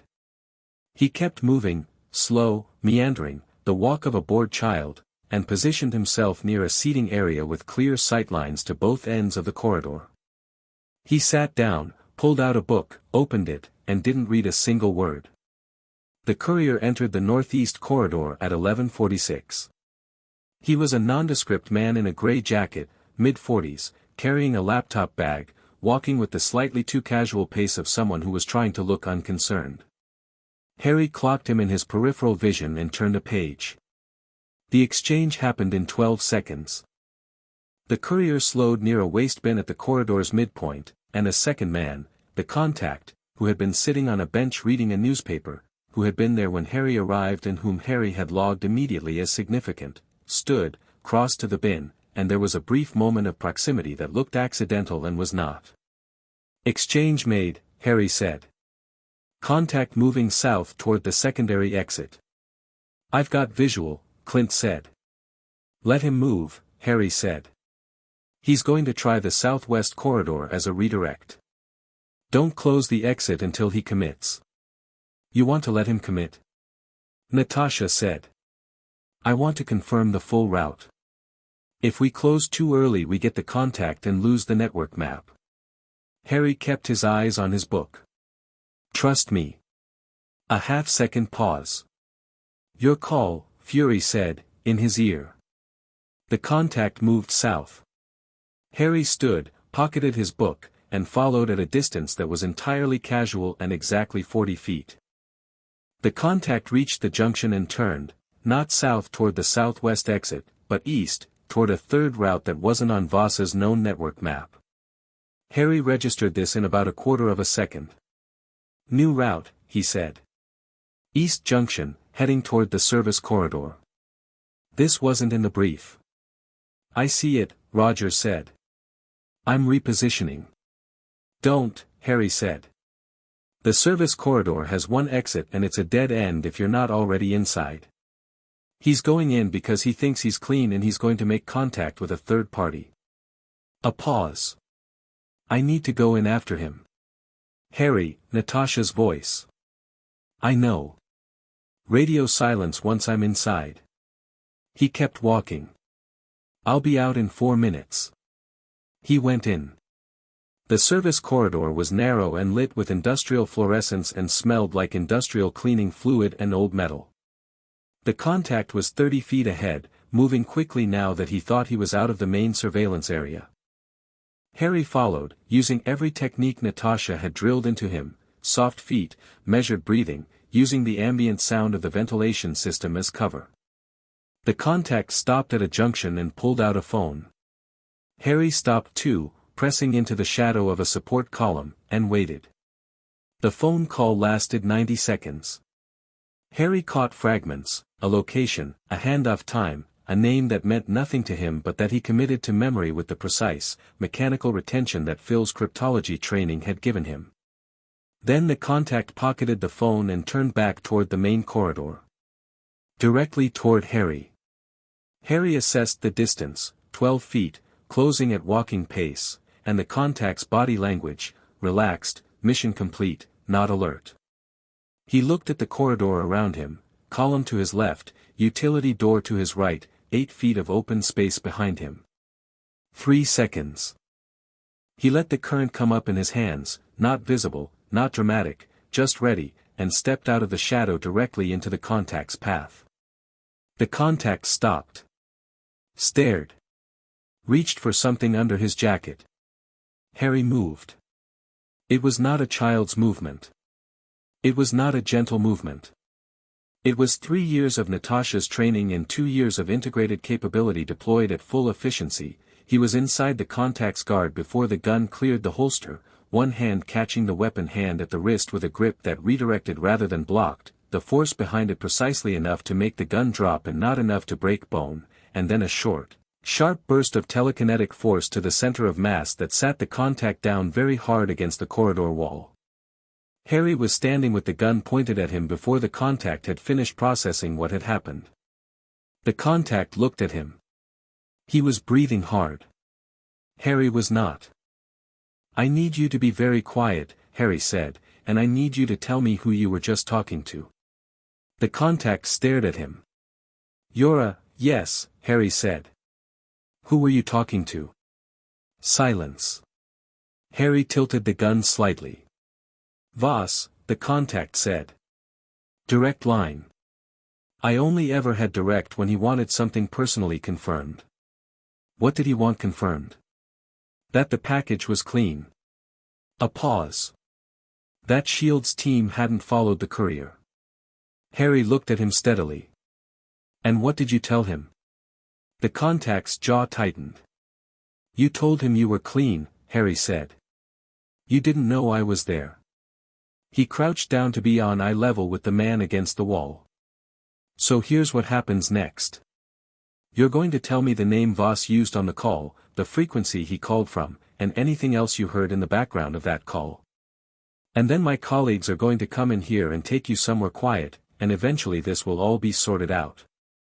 "And if I don't?" Harry looked at him. The gun was steady. His face was completely calm. "Then I'll figure out the frequency from the phone in your pocket, and the name is already filed, and the background audio I'll give to our analyst who's better at this than I am." He paused. "You can help or you cannot help. Either way, the outcome is the same." The contact was quiet for a moment. Then he said, "Kieran Voss. It's a family operation. And the frequency changes every 72 hours. Current one." He gave it. Harry stood up, stepped back, and said into his comms, "Northeast Service Corridor, contact secured. Someone want to come collect?" "Already on the way," Clint's voice said. 4 minutes. "I said I'd be out in 4 minutes, Harry told the contact. "You're 10 years old," the contact said. He looked genuinely baffled. "Almost," Harry said. Rogers arrived at 3 minutes and 45 seconds. He looked at the contact on the floor, the gun in Harry's hand, and the complete absence of anything that looked like struggle or distress in Harry's posture, and said quietly, "You good?" "Fine," Harry said. He held out the gun, handle first. "Take this, please. I don't actually like carrying them." Rogers took the gun. Something in his expression shifted, the appreciation of a soldier who had seen 100 debriefs and knew the difference between someone who was performing competence and someone who just had it. "Good work," he said. "Voss is running a family operation." The file name Voss used was Kieran. It might be a son. Harry moved toward the corridor exit. "Tell Fury I want to be in the debrief." "Wouldn't dream of keeping you out," Rogers said. They walked back into the main corridor. Natasha was there, and Clint, and Banner, and the courier had been quietly secured at some point while Harry was in the service corridor because Natasha's version of standby involved using any available time productively. Harry came out into the corridor and they all looked at him the way the team looks at the person who went in alone and came out right. Clint clapped him on the shoulder. 4 minutes, he said. You said 4 minutes. 3:58, Harry said. That's 42 seconds early. I know. It bothers me slightly. Clint laughed his big real laugh, and Banner made a small sound that was probably his version of the same thing, and Natasha said, debrief, and moved toward the exit, and Rogers fell in beside Harry as they walked. The Voss family connection, Rogers said. How confident are you? Fairly. Voss would only take a direct call if the intelligence had personal value. If it's a family operation, the mole inside S.H.I.E.L.D. is probably recruited through family connection rather than ideological conversion. Harry thought about it. Probably someone pressured in through a relative. That changes the approach for extraction. That's a significant insight from one phone call. Background audio analysis and context inference, Harry said. Phil's training. I'll have to thank Phil, Rogers said. He'll deflect the compliment and then be quietly pleased about it for days, Harry said. He's consistent. Rogers smiled. Sounds like someone else I know. Harry thought about this as they exited the transit hub into the cold night air, the team around him, the mission complete, the world ordinary and impossible and exactly right. I'll take that, he said. The debrief lasted 2 hours and produced 3 new intelligence threads, a structural review of Voss's network that Fury's analyst team said would take 6 weeks to fully map, and a formal recommendation from Rogers, which Harry had not expected and which landed with significant weight, that Harry be listed as mission lead on the official operational record. He managed the entire operation from a tactical position, Rogers said, in the debrief, with the directness of someone who didn't say things for effect. The northeast reroute, the contact isolation, the service corridor call, none of that was in the brief. It was real-time operational judgment and it was exactly right. Fury looked at the record. Then at Harry. Any objections to that designation? None, Harry said. But I want it noted that Barton's entry sequencing adjustment was what gave me the positioning window in the northeast. It wasn't a solo operation. Already noted, Phil said, typing. Fury looked around the table, Rogers, Natasha, Clint, Banner, Harry. The team, assembled, post-operation, with the specific lived-in quality of people who had just done something real together. He was quiet for a moment, and Harry had learned to read Fury's silences the way he'd learned to read everything else, and this one was the particular quiet of a man who had been carrying something for a long time and was, very quietly, putting it down. We have a name, Fury said. The Avengers. He looked at Harry.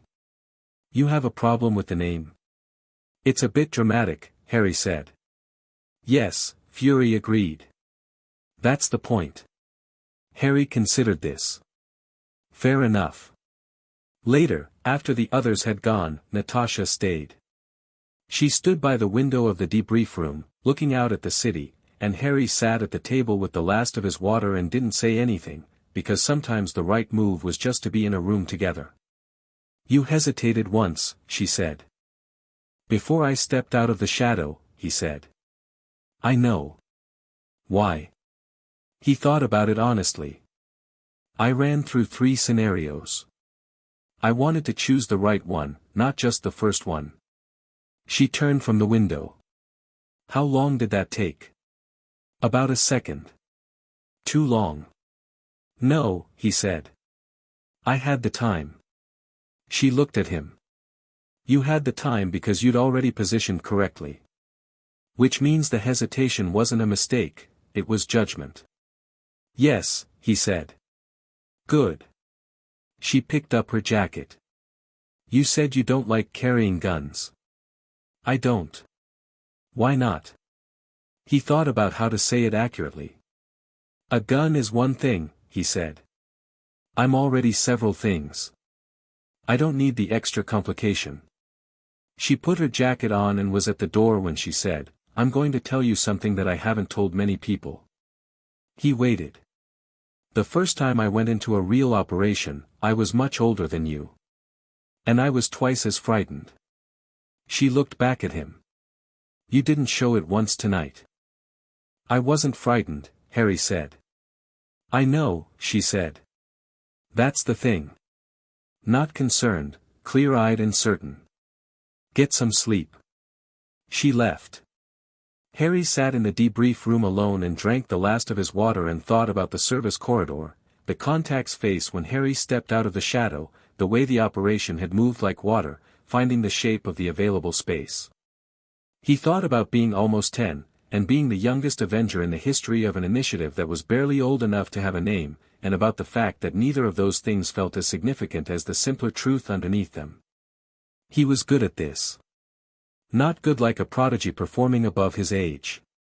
Good like a person who had found the thing they were built for and was standing in it with both feet. He stood up, clicked off the debrief room light, and went to bed.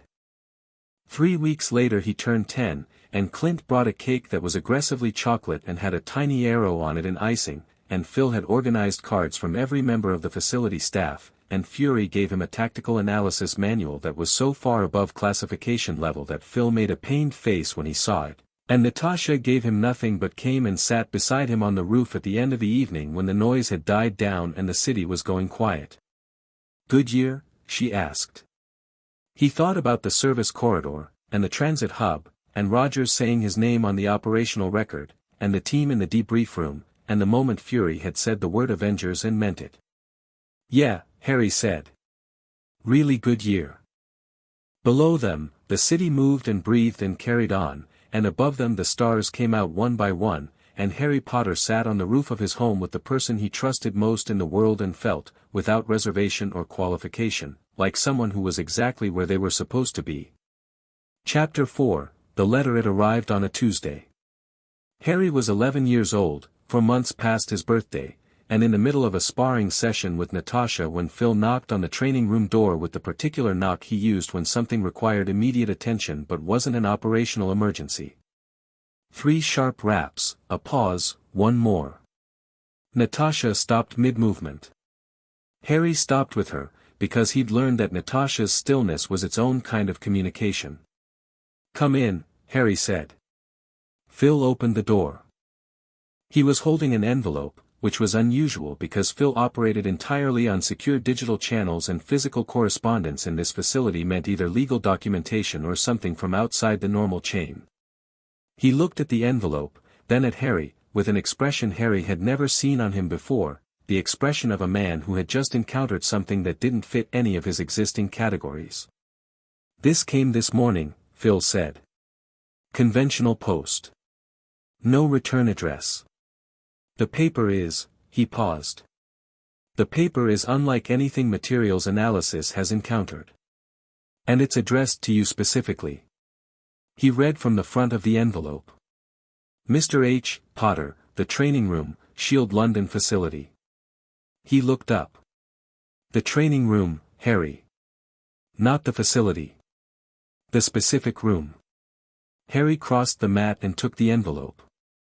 It was thick cream parchment, heavier than ordinary paper, and the address was written in green ink in a hand that was precise and slightly old-fashioned. He turned it over.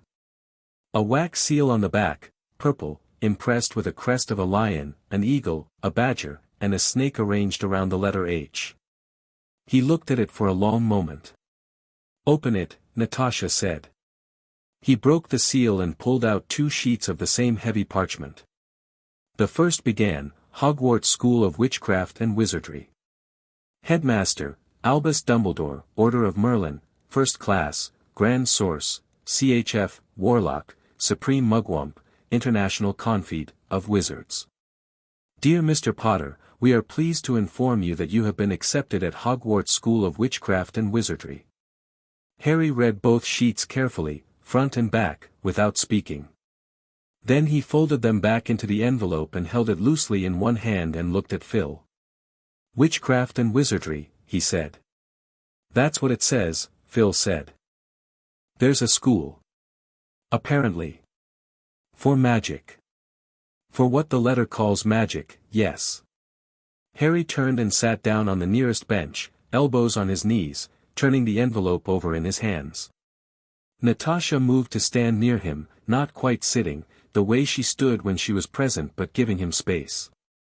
Phil stayed in the doorway. The capability markers, Harry said. Dr. Simmons said the energy signatures were hereditary. She said there was a whole population. Yes, Phil said. This is them. This is the population. Harry looked at the Hogwarts crest on the broken wax seal. They have schools. They have infrastructure. They've been operating completely parallel to everything we know. That appears to be the case, Phil said. And they didn't know I was here. Or they did know and didn't care. Or, he stopped. Someone knew. Fury said someone had a plan for me. He looked up. This is connected, isn't it? Phil and Natasha exchanged a look that lasted less than a second. That was a yes. Tell Fury I want a full briefing, Harry said. Today. The full briefing was that afternoon, and it confirmed everything Harry had pieced together and several things he hadn't. Fury stood at the operations display with the kind of expression he wore when he was delivering news he'd been sitting on for a while. The display showed maps, Britain, Europe, historical incident reports, redacted files from the mid-1980s, and a photograph of an old man with long silver hair, half-moon glasses, and a beard that Harry felt was genuinely excessive. Albus Dumbledore, Fury said. Headmaster of Hogwarts School of Witchcraft and Wizardry. He's the closest thing their society has to a political and military leader. He's been aware of S.H.I.E.L.D. for approximately 12 years, we became aware of him approximately 6 years ago. When you found me, Harry said. When I found you. Fury brought up a second file. Their world calls people with capability like yours, magical. Roughly 1 in 10,000 of the general population carries the gene. Their society has operated in secret from the non-magical world, they call it the Muggle world, for several centuries, maintained by a combination of their own legislation and what they call memory charms. Harry processed this. They modify memory. Routinely. Of non-magical people. Yes. Without consent.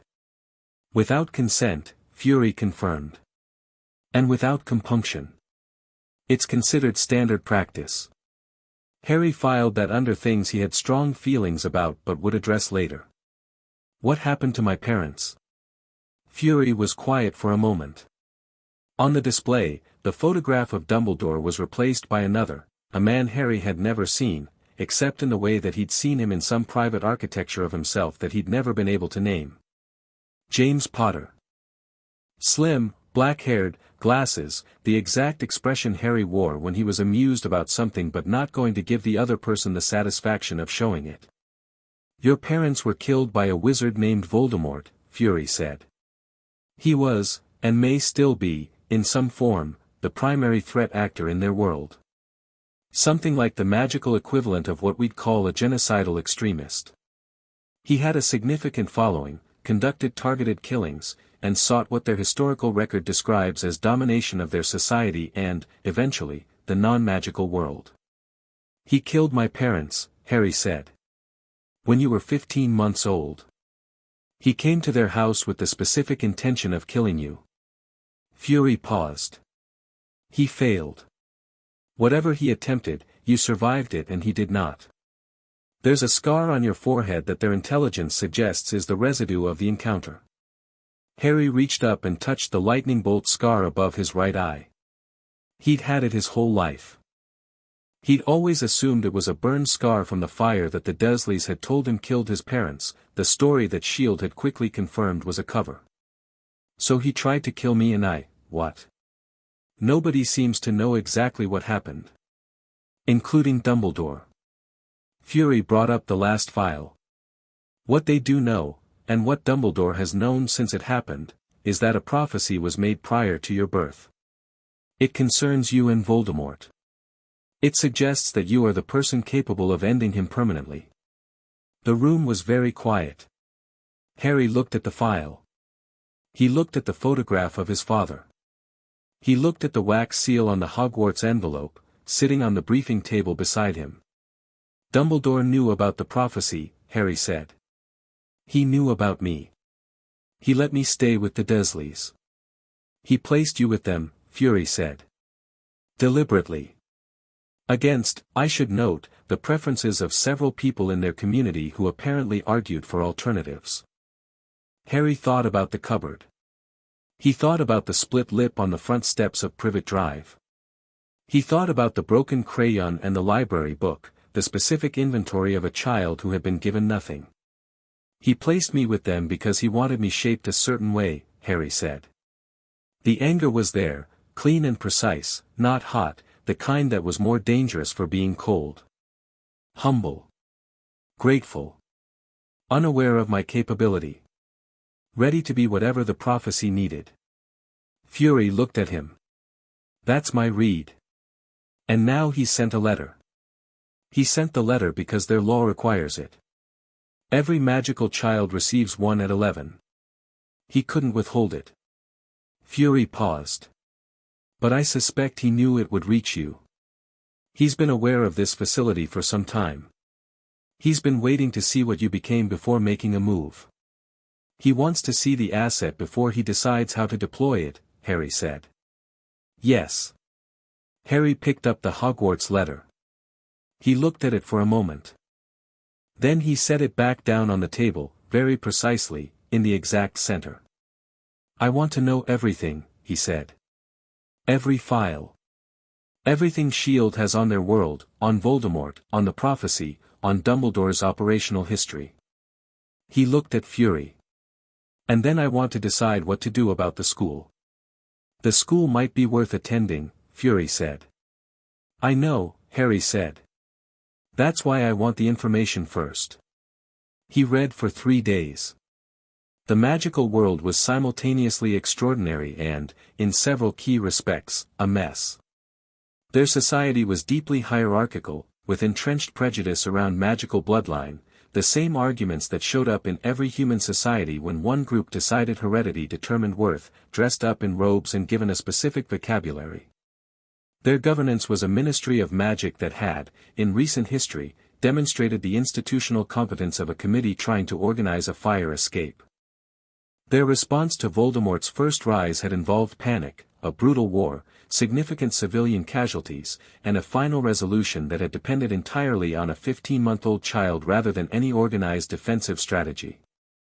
Their magic, though, was something else. Harry read everything Dr. Simmons had compiled on magical capability, cross-referenced against his own assessment records, and what emerged was a picture that was both clarifying and deeply interesting. What he'd been doing for the last 4 years, the telekinesis, the force generation, the instinctive shield that had deflected the monitoring arm in Dr. Simmons' first session, all of it was magic. But it was magic deployed without training, without vocabulary, without the framework of spells and wand work that was apparently the standard methodology of their world. He'd been doing it raw. Which according to Dr.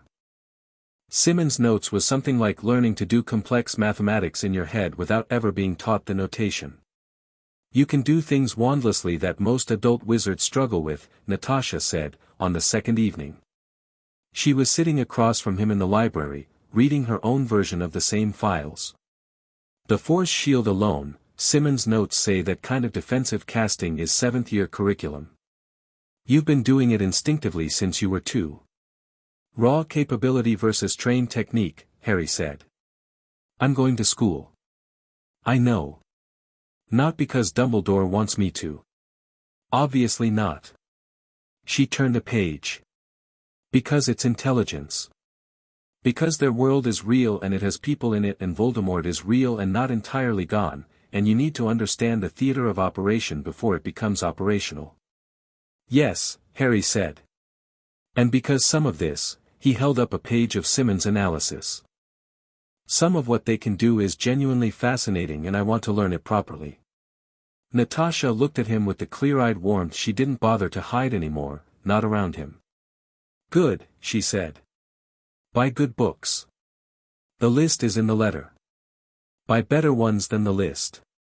He smiled. Obviously. Fury came to find him on the third evening, which meant the timeline was moving and decisions needed to be made. He sat down across from Harry in the library. Everyone came to the library, which Harry thought said something about the library more than about him, and said, Dumbledore is going to send someone. He won't do it himself, not yet. He'll send someone to assess whether you're accessible. Who? His deputy headmistress. Minerva McGonagall. Fury paused. She's not like Dumbledore. The intelligence suggests she's straightforward, honest, capable, genuinely invested in students. She's not an operator. She's an educator. Harry thought about this. She won't know what she's walking into. No. She'll expect a confused 11-year-old who doesn't know he's a wizard. That's going to be an interesting conversation, Harry said. I imagine so. Fury leaned back. You can control this meeting, Harry. Or I can. I can, Harry said immediately. I know, Fury said. I offered out of courtesy. He stood up. One more thing. He pulled a single sheet from the folder he was carrying and set it on the table. The mole. From the Voss operation. We identified them. Harry looked at the file. A SHIELD analyst named Thomas Vance, mid-level, clearance access to 3 of the 4 operational channels Voss had been exploiting. His file photo was the face of someone completely ordinary, the specific ordinariness of someone who had spent a long time being intentionally unnoticeable. Family pressure? Harry asked. Brother. Kieran Voss was his brother-in-law. Fury paused. Your assessment in the service corridor was correct. It usually is, Harry said. Then, after a moment, what happens to him? Legal process. He'll be tried. Fury picked up the file. He wasn't a true believer. He was a frightened man making a bad choice for a reason he thought was good. The distinction matters, even when the damage doesn't change. Harry thought about this. Yes, he said. It does. A pause. What happened to his family? His wife's been cooperative. Brother-in-law's network is largely dismantled. Fury looked at him. Why? Because if the pressure came through his family, and the network is gone, then the pressure is gone. Which means the bad choice won't be repeated. Harry turned back to his files. Which is the outcome that actually matters. Fury was quiet for a moment. Then he picked up the file and walked to the door and said, without turning around, You're going to be something, Harry. You've said that before, Harry said. I'll keep saying it until someone argues. He left.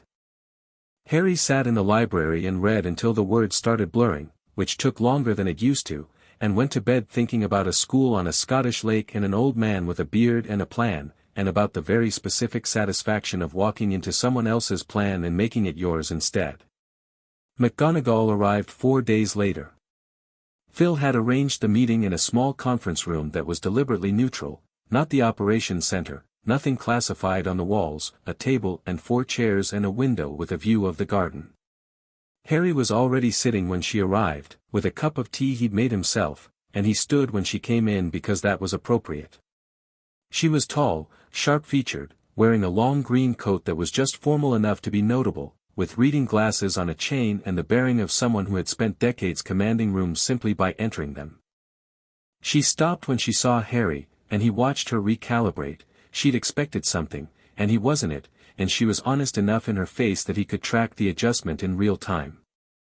Mr. Potter, she said. Professor McGonagall, Harry said. Please sit down. Can I get you tea? She sat. She looked at him steadily.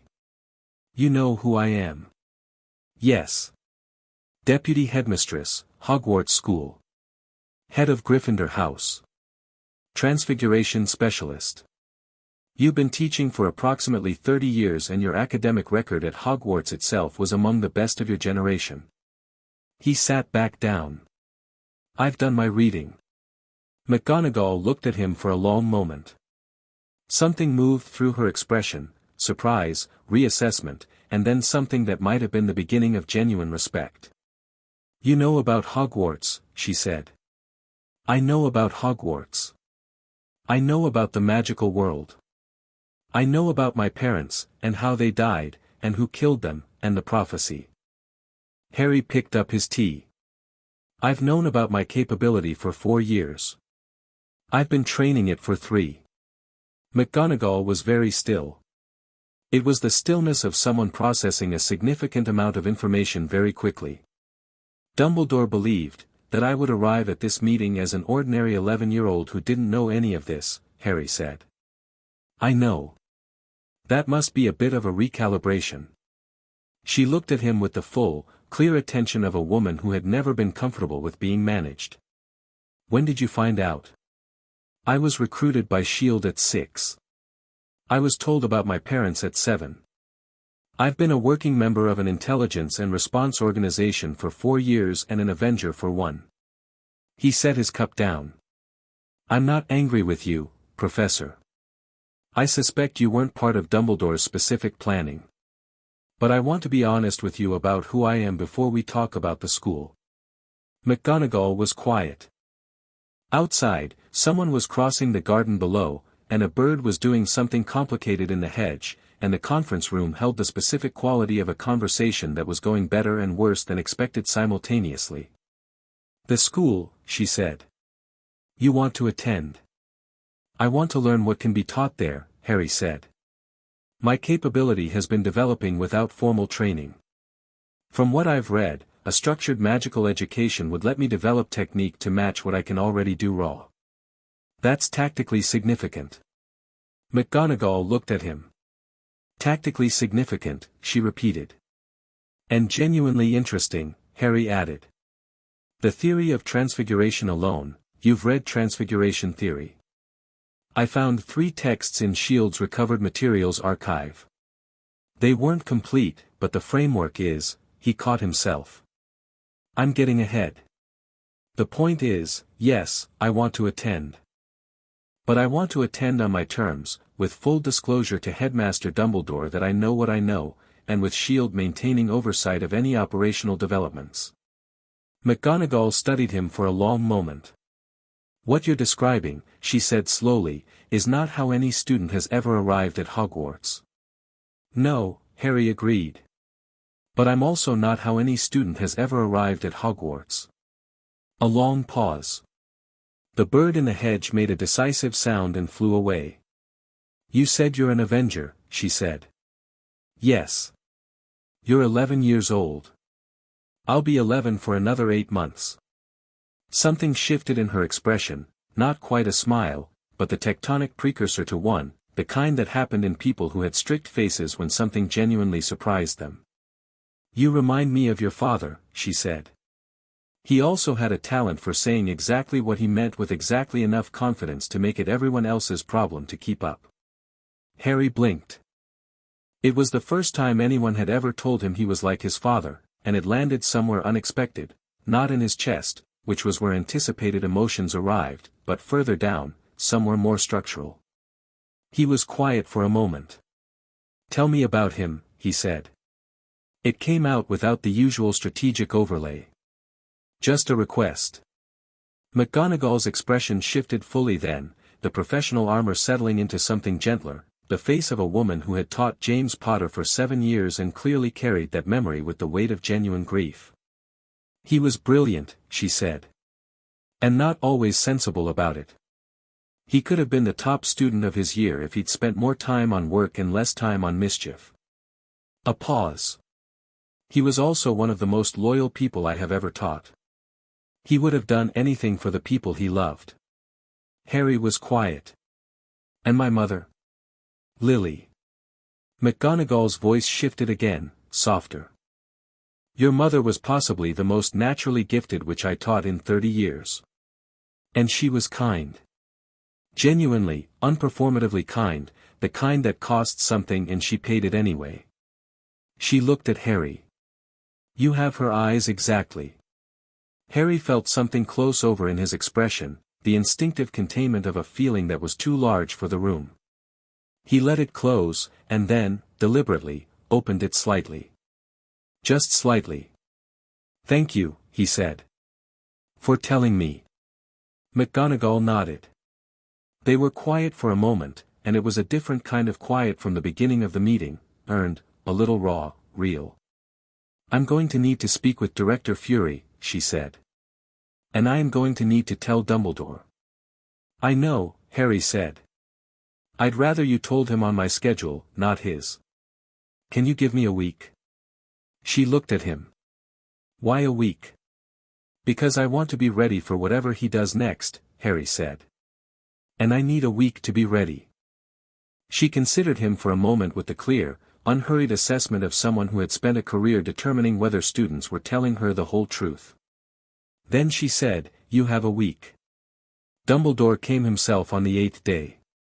Harry had expected this.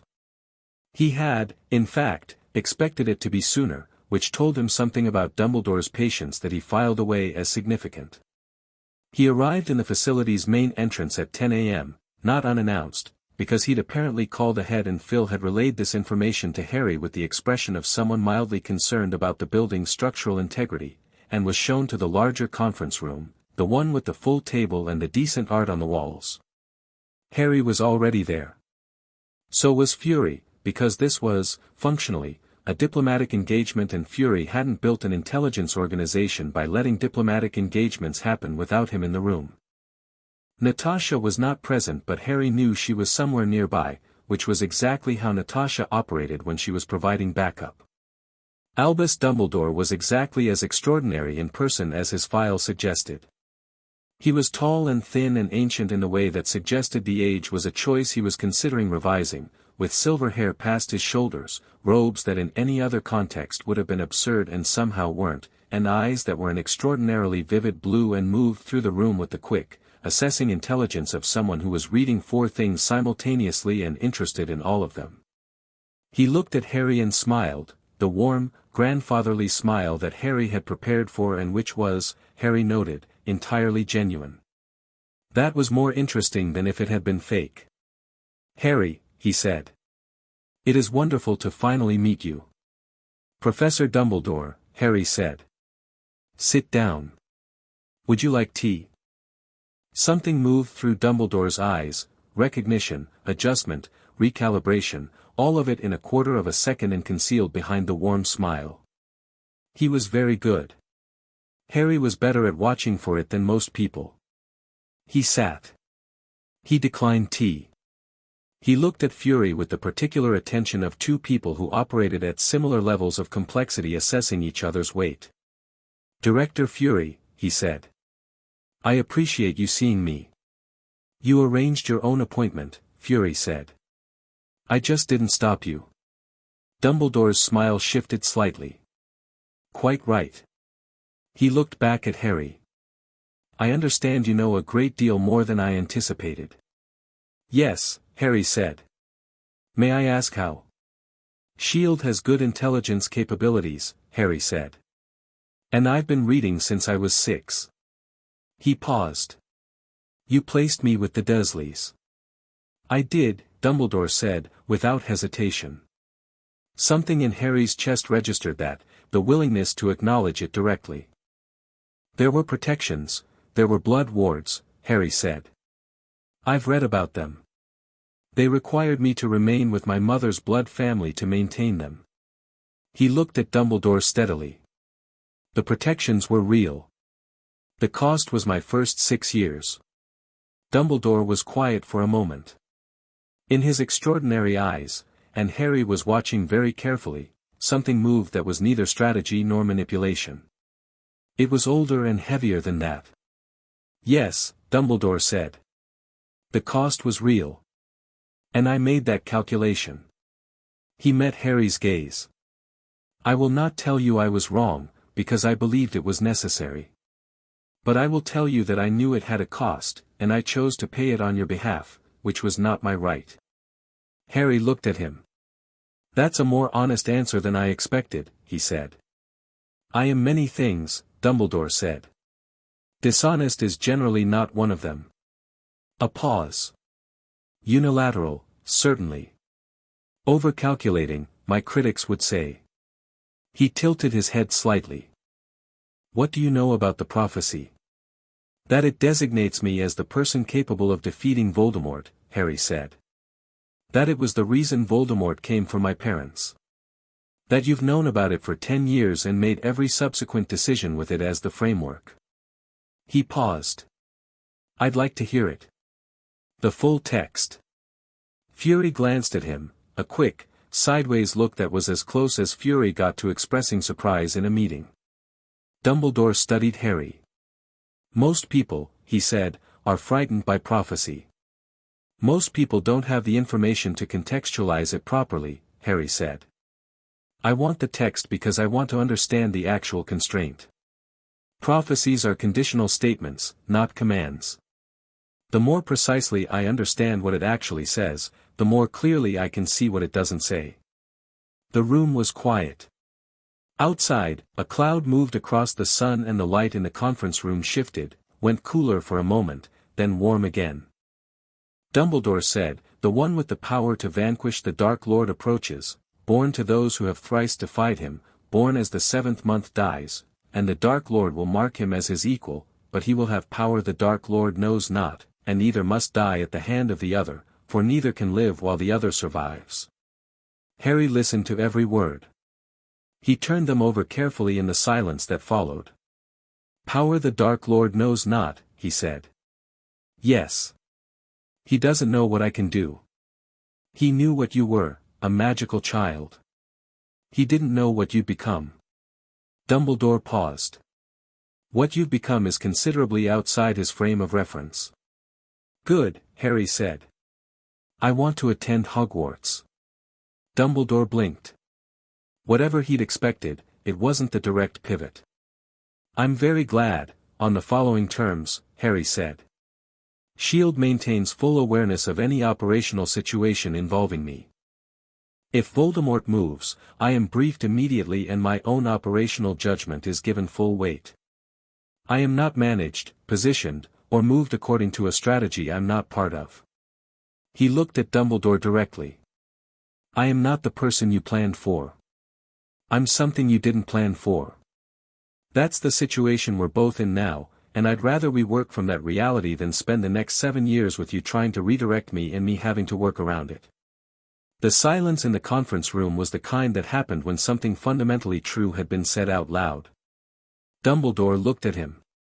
And then, and this was the thing that Harry filed away with more care than anything else in the meeting, Dumbledore laughed. A real one, low and warm and entirely genuine, the laugh of a man who had spent 70 years being the most formidable person in the room and had just met the first exception. "You are quite remarkable," Dumbledore said. "I know," Harry said. "Not arrogance. Just fact." "I accept your terms," Dumbledore said. "With one addendum." He looked at Harry steadily. "Allow me to teach you. Not to manage you, to teach you. I know things about Voldemort and the magical world that no file can fully capture. I've been fighting this particular war longer than any person you know has been alive."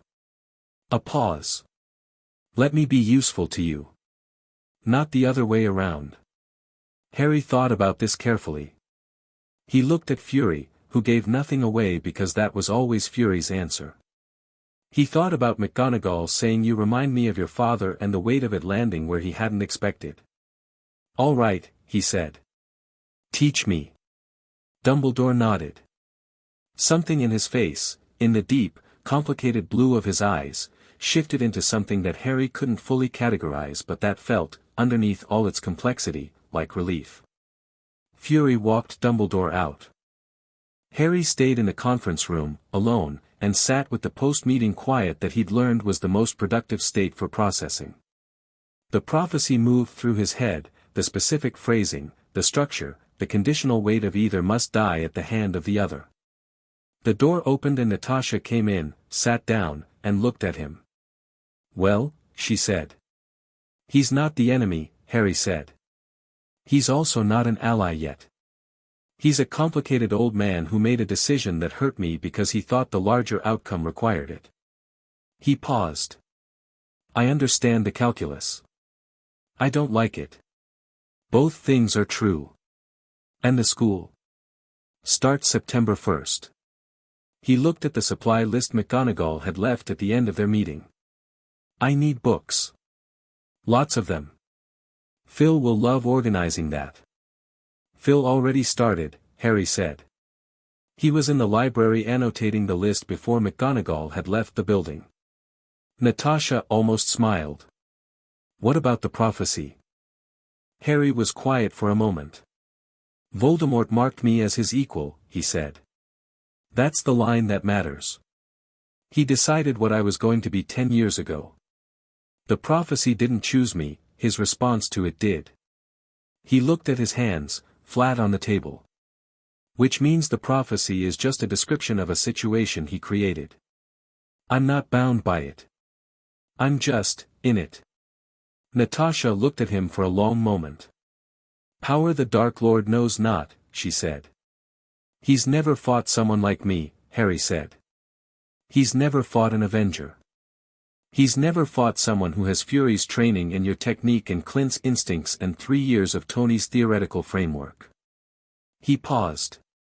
He's fighting what he thinks is a child. He has no idea what's coming. Natasha was quiet. Then she said, don't let that make you careless. I won't, he said. Careless gets people hurt. He thought of the service corridor, the 1-second hesitation, the deliberate choice. I'll be careful. I just won't be afraid. She looked at him. I know, she said. That's why I'm not worried. She left him with that, and Harry sat in the conference room in the afternoon light and thought about September, and a school on a Scottish lake, and 2 worlds that were about to collide in the specific way that happened when something that had been building for a long time finally broke the surface. He was ready. He'd been ready for a while. 3 weeks before September 1st, Clint showed up without warning and took Harry to the roof and said, I heard about the school. News travels fast, Harry said. I'm on the team. I'm always looped in. Clint sat on the edge of the roof the way he always did, legs dangling, looking at the city. How do you feel about it? Harry thought about it honestly. Curious, he said. Alert. A bit like the moment before an operation starts, where everything is still theoretical but it's about to stop being. Not nervous? Should I be? Clint looked at him sideways. Normal kids going to a new school are nervous. I've stopped using normal kids as a benchmark, Harry said. It's not a useful reference point for my situation. Clint laughed. Fair enough. A pause. You're going to meet a lot of people who expect the orphan boy who lived. The kid from the prophecy. The myth. I know. You're going to have to decide how much of yourself to show them, Clint said. Not advice, just observation, the way Clint always framed things he'd learned from experience. Harry thought about this. The cupboard under the stairs, and the library books, and the roof at night counting stars, and the transit hub service corridor, and the training mat at 6 a.m., and Natasha's hand briefly on his head saying sleep, and Fury's file on his desk and Roger's voice on the operational record and the cake with the icing arrow and all of it adding up to the specific person he'd become. All of it, he said. Clint looked at him. I'm done being less than I am to make other people comfortable, Harry said. I spent 6 years being less than I am for the Dursleys. I'm done. He looked at the city. People can keep up or they can't. Clint was quiet for a moment. Then he bumped his shoulder against Harry's, the way he did, solid and warm and simple. Good, he said. That's the right answer. Below them the city moved. Above them the summer sky was enormous and clear. Harry sat on the roof of his home with one of the people he loved most in the world and felt the last weeks of one chapter ending, and the first breath of the next one beginning, and was not afraid of any of it. Clint, he said. Yeah. Thank you. For the last 2 years. The range, the roof, all of it. Clint was quiet for a moment. Don't thank me, he said. You'd have been fine without it. Maybe, Harry said. But it would have been less fun. Clint's laugh rang out across the rooftop and down into the city below, and Harry laughed with him, and the summer held them both for a moment before it let them go. Chapter 5, 2 World September 1st arrived the way significant days always did, with the complete indifference of the calendar and the complete attentiveness of the person living through it. Harry was up at 5:30, which was normal.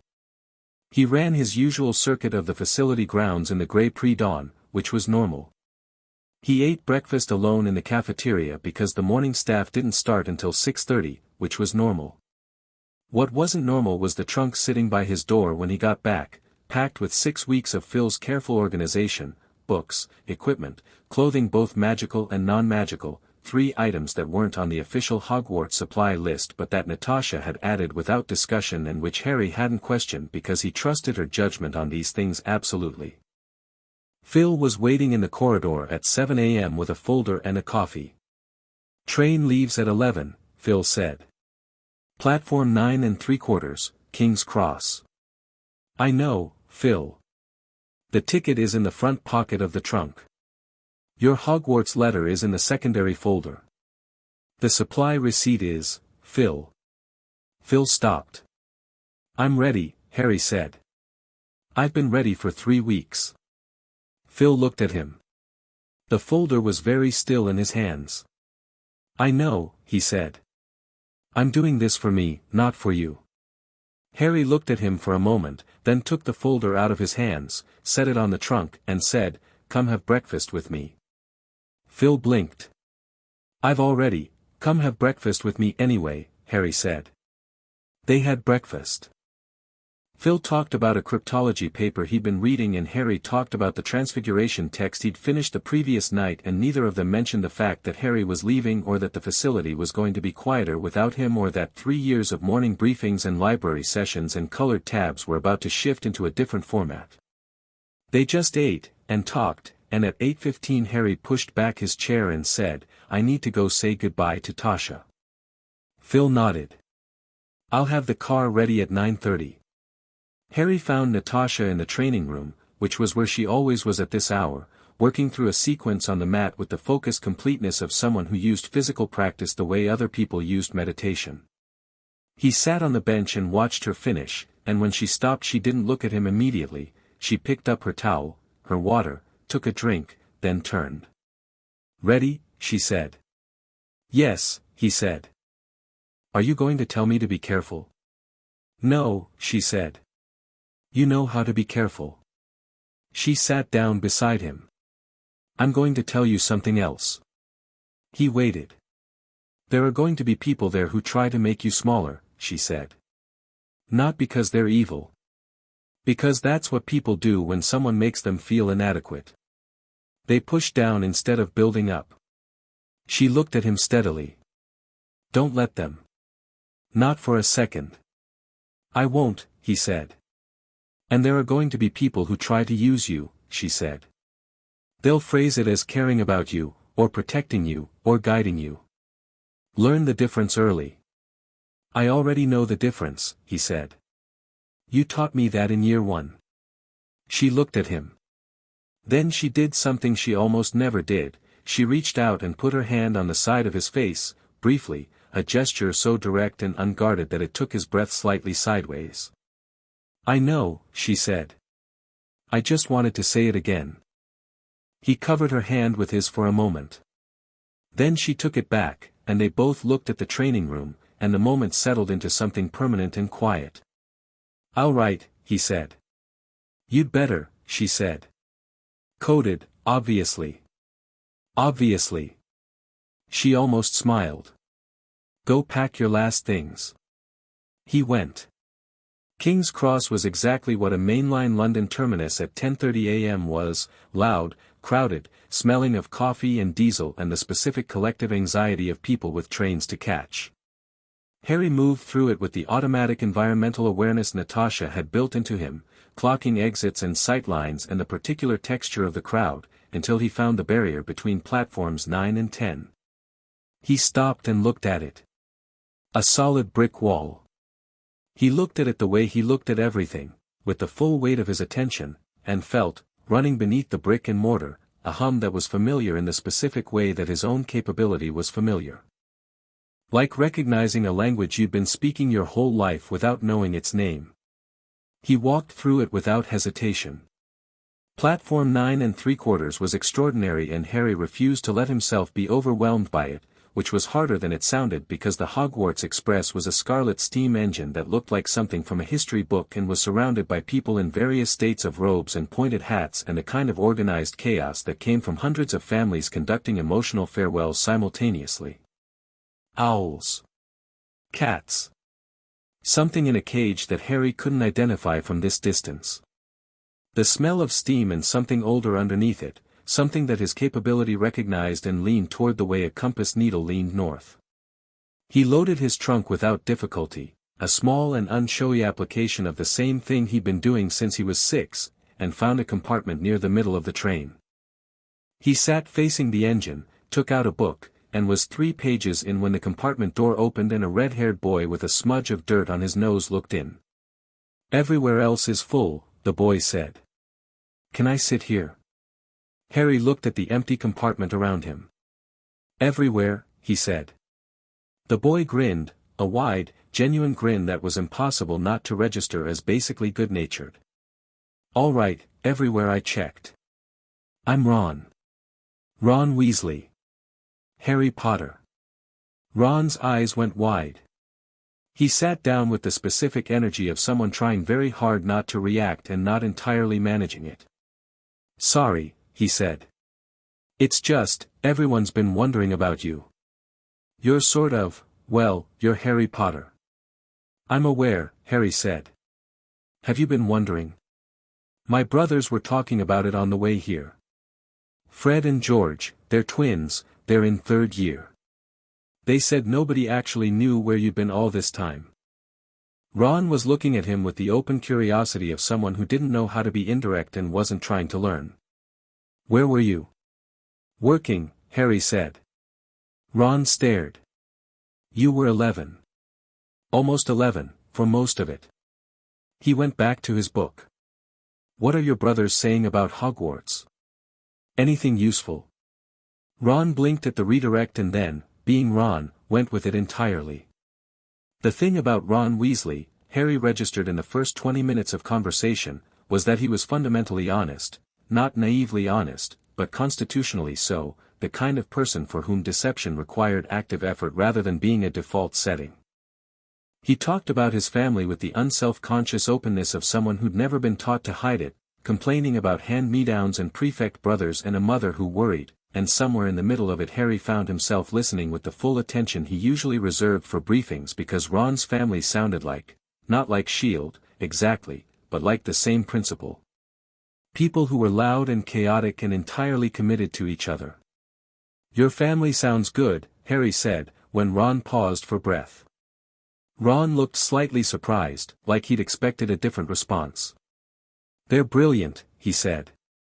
"Bit much sometimes. But yeah." He looked at Harry. "You don't have family, do you?" "I mean, sorry, I know about your parents, I have family," Harry said. "It just doesn't look conventional." Ron accepted this the way he seemed to accept most things, simply, without requiring more than he was given. Harry appreciated that more than he could have said. The compartment door slid open again and a girl with very bushy brown hair and a slightly breathless air came in, looked at both of them, and said, without preamble, "Has either of you seen a toad? A boy named Neville has lost one." "No," Harry said. "Have you checked the front carriages?" "Just coming from there," she said. She had the look of someone in the middle of a project who was not going to let the project go unsolved. "I'm Hermione Granger." "I've read all our textbooks already, have you?" "Most of them," Harry said. She looked at him with quick, sharp interest. "Which ones haven't you finished?" I have finished all of them, Harry said. I meant most of the supplementary reading. Hermione stared at him. Then she sat down with the decisiveness of someone who had decided this conversation was worth her time. What supplementary reading? Harry told her. She immediately wanted to know where he'd sourced texts that weren't on the standard list, and he explained, partially, and she listened with the focused intensity of someone for whom information was a form of joy. She was, Harry noted, genuinely very clever, not just well-read, but quick, the kind of quick that connected things across categories and got excited when the connections held. He thought she and Tony Stark would either get along extremely well or generate a critical mass of competing certainty that would destabilize nearby structures. Are you Harry Potter? She asked, about 20 minutes in. Yes, he said. She nodded, filed it, moved on. He liked her immediately. Hogwarts, seen across the Black Lake at dusk from a fleet of small enchanted boats, was the kind of thing that required you to reassess the word large. Harry sat in the bow of a boat with Ron and Hermione and a round-faced boy named Neville who had been reunited with his toad and was now holding it with the careful relief of someone who knew they couldn't survive another loss, and he looked at the castle, towers and battlements and lit windows and ancient stone that had been standing for 1,000 years, and felt the hum of it from across the water. Not like the platform. Deeper. The whole place was alive with it, saturated the way ground was saturated after long rain. Blimey, Ron said. The structural foundation dates to the 10th century, Hermione said. Though significant portions were rebuilt in the 12th. Harry said nothing. He was listening to the castle. And the castle, in the way that very old things did when something recognized them, seemed to listen back. The sorting happened in a hall with a ceiling that showed the night sky, actually showed it, live, stars and cloud and the quality of actual darkness rather than painted imitation, and a hat that had been singing when they arrived and continued to exercise what Harry felt was a disproportionate amount of personality for a piece of headwear. The hat was placed on his head. He felt it immediately, not telepathy exactly, but an attention, a reaching, the same kind of considered assessment that Fury had done on the front steps of Privet Drive and that Natasha had done in the cafeteria, except immeasurably older. Interesting, the hat said, inside his head. I've been told that before, Harry said back. You have considerable bravery. Considerable intelligence. Considerable, this is unusual, strategic capability at a level I have not encountered in, well, some time. A pause. You would excel in any house. I know, Harry said. You're not modest about it. No. Gryffindor would suit your courage. Ravenclaw your intellect. Slytherin your ambition and strategic mind. What about Hufflepuff? You are also loyal and hardworking, the hat said, sounding slightly surprised to be making the argument. Though I suspect your loyalty runs deeper than most Hufflepuffs and your work ethic is something the house's comfortable pace would find alarming. Harry thought about Natasha in the training room at 6 a.m., and Fury spreading maps across a table, and the service corridor and the transit hub and the team in the debrief room. Put me where I'll learn the most about people, he said. All kinds of people. Not just the ones like me. A pause.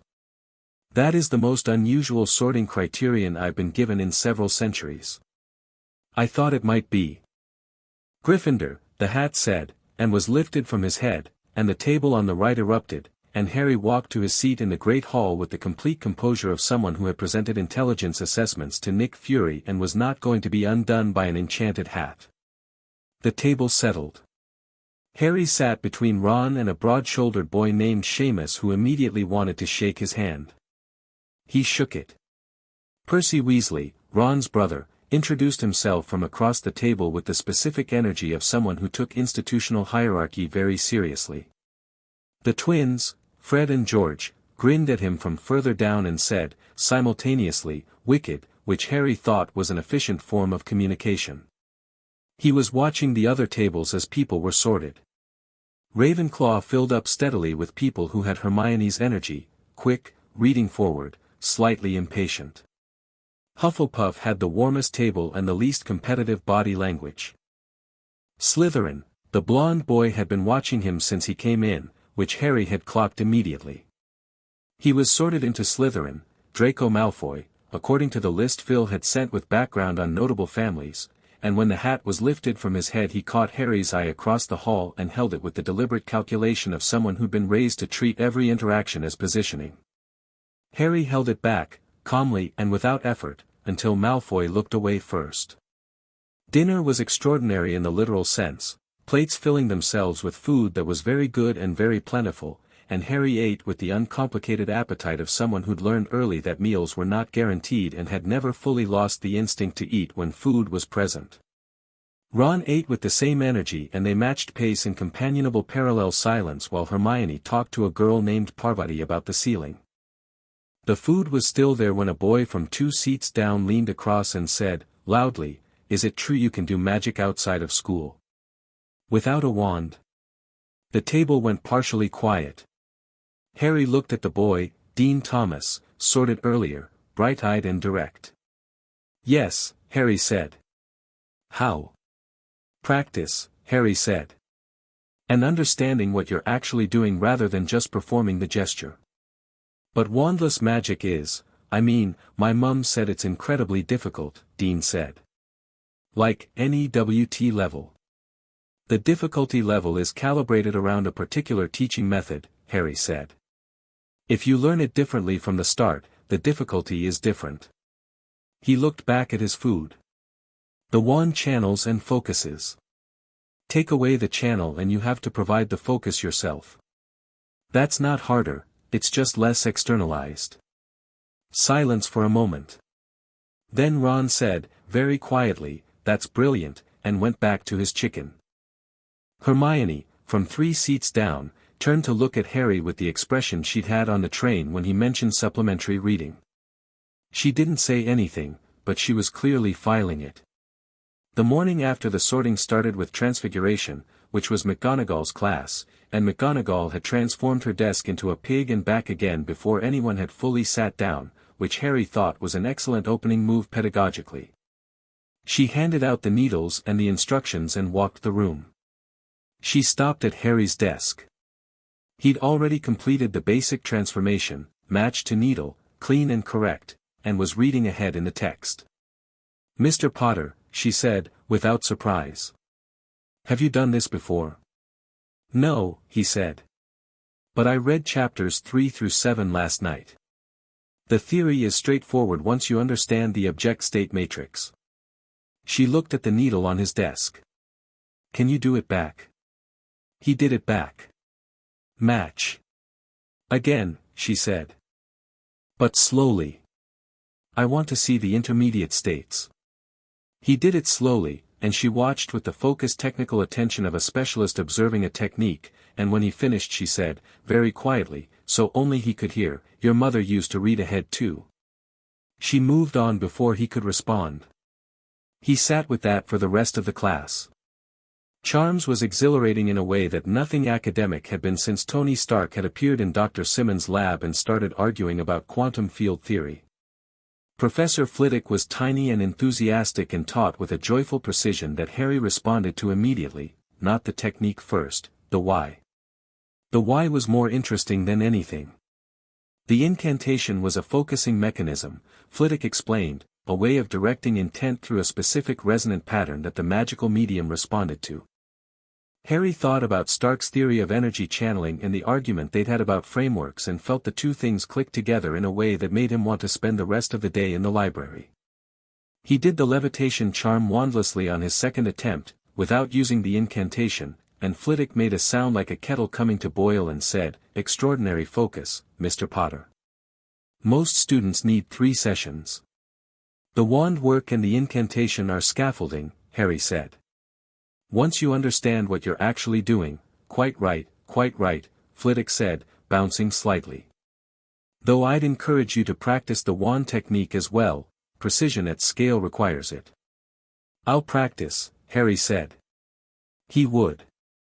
Phil had always said that the tools you didn't use were the vulnerabilities you didn't know you had. Defense against the dark arts was a different kind of interesting. Professor Quirrell had a stutter and an air of mild general anxiety and a turban that was. Harry registered this immediately and filed it under things he wanted to examine further, radiating something. Not strongly. Not obviously.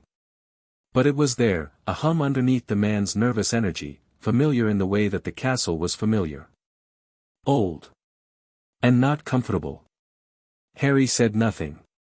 He watched, and he listened, and he took notes, and after class he wrote 3 lines in the coded journal he used for field notes that Phil could access from the facility and sent a brief message on the secure channel he'd been given. Dada, Professor. Something's off. We'll monitor. Fury's response came back within the hour, noted. Assess. Do not engage without consultation. Harry replied, understood. He did not add unless I have to, because Fury would know that was implied and there was no point stating the obvious. The dungeons were cold and smelled of damp stone and something chemical, and potions was severe as Snape. Harry had read Snape's file.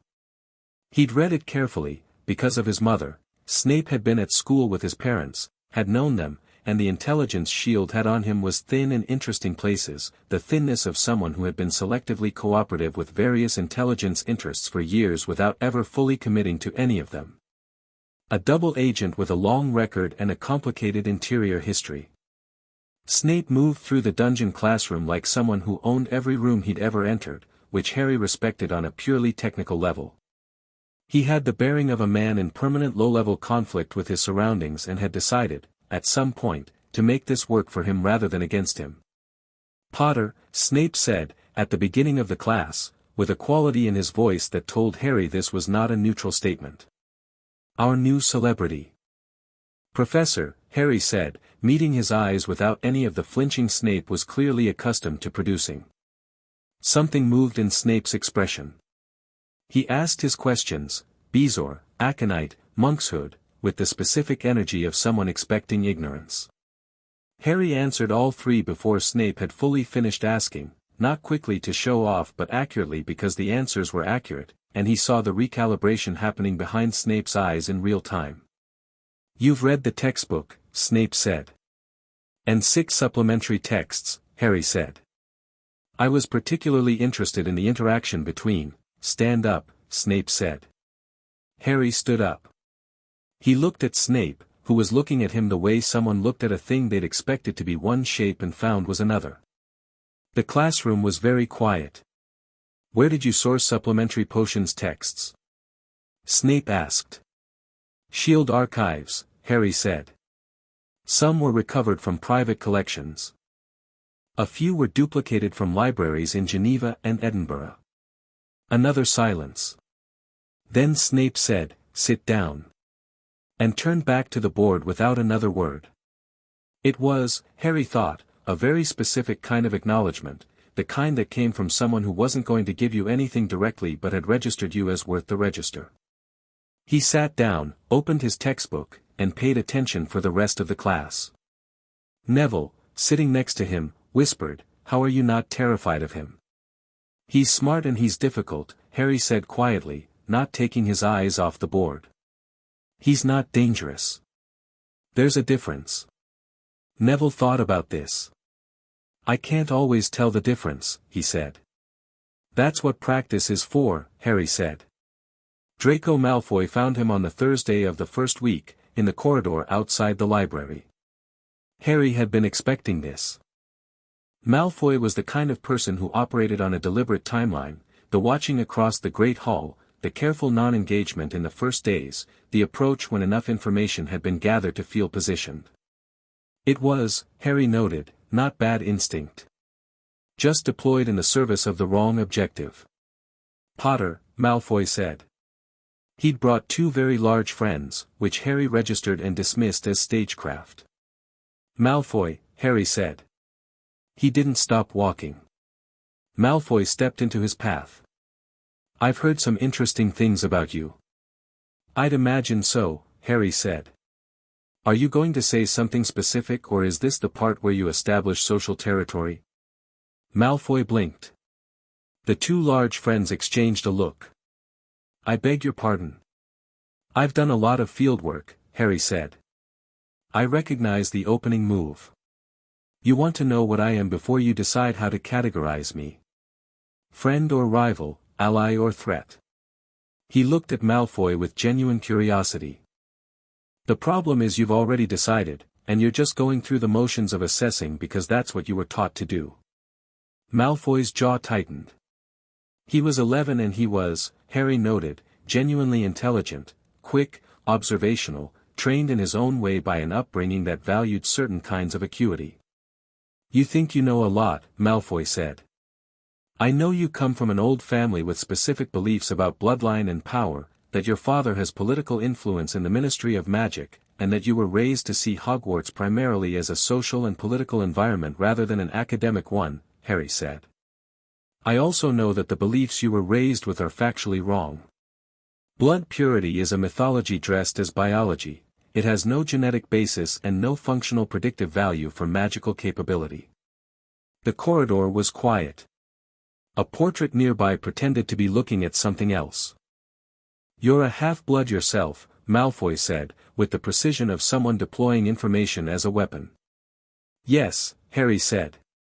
My mother was Muggle-born and one of the most gifted witches of her generation. Your framework doesn't survive contact with actual data. He looked at Malfoy steadily. I'm not interested in being your enemy, Malfoy. It's not a good use of either of our time. But I'm also not going to calibrate anything about myself to fit your expectations. He paused. That's the offer. Think about it. He walked around Malfoy and went into the library. Malfoy didn't follow him. Harry found his corner, his table, his book, and was 3 pages in when he registered that the silence from the corridor was the particular silence of someone reconsidering their position rather than preparing their response. It was, he thought, a slightly better outcome than he'd projected. He went back to reading. It was Ron who said, on the Saturday of the second week, "You're not what I expected." They were on the grounds, near the lake, because Ron had needed air after a particularly difficult homework session and Harry had come because the grounds were interesting and the giant squid had surfaced twice that week and he wanted to see it again. The lake was grey and still and the castle reflected in it, doubled and shimmering. What did you expect? Harry asked. Ron thought about it honestly, which was how Ron thought about things. The stories. Everyone always talked about Harry Potter like he was, I don't know. Like he was just a name, not a person. The boy who lived. Like that was the whole of you. He looked at the lake. But you're actually you're a person. A weird person, no offense. None taken. A person who knows more than everyone and doesn't make you feel stupid about it, Ron said. My brother Percy makes me feel stupid. You don't. Harry was quiet for a moment. You're not stupid, he said. You see patterns in people that I have to consciously look for.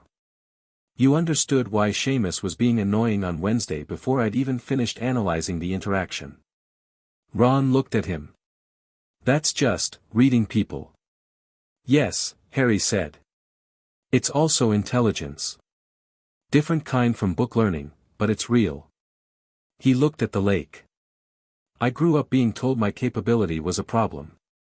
It took other people deciding to develop it rather than suppress it before I understood what it actually was. He paused. Don't let Percy define what counts as valuable. Ron was quiet for a while. Then he said, you grew up in S.H.I.E.L.D. From 6. That must have been, he stopped, looking for the word. Unusual, Harry said. But good. Really genuinely good, once I got there. Do you miss it? Harry thought about the facility, and the library, and the roof, and Natasha's hand briefly on his face that morning. Yes, he said. But I brought the important parts with me. Ron seemed to understand this, in the way he understood things, directly, without needing them explained further. Okay, he said. Want to go see if the squid comes up again? Yes, Harry said. They went. The first time Harry saw Quirrell up close, genuinely up close, not from across a classroom, was on a Wednesday evening in the third week, in the corridor outside the library. Quirrell was moving quickly, which was notable because Quirrell moved with the anxious shuffle of someone permanently braced for something, never the decisive stride of someone with a destination. Harry was coming out of the library and they nearly collided, and in the brief, involuntary moment of proximity Harry felt it clearly. The hum under Quirrell's robes. The presence.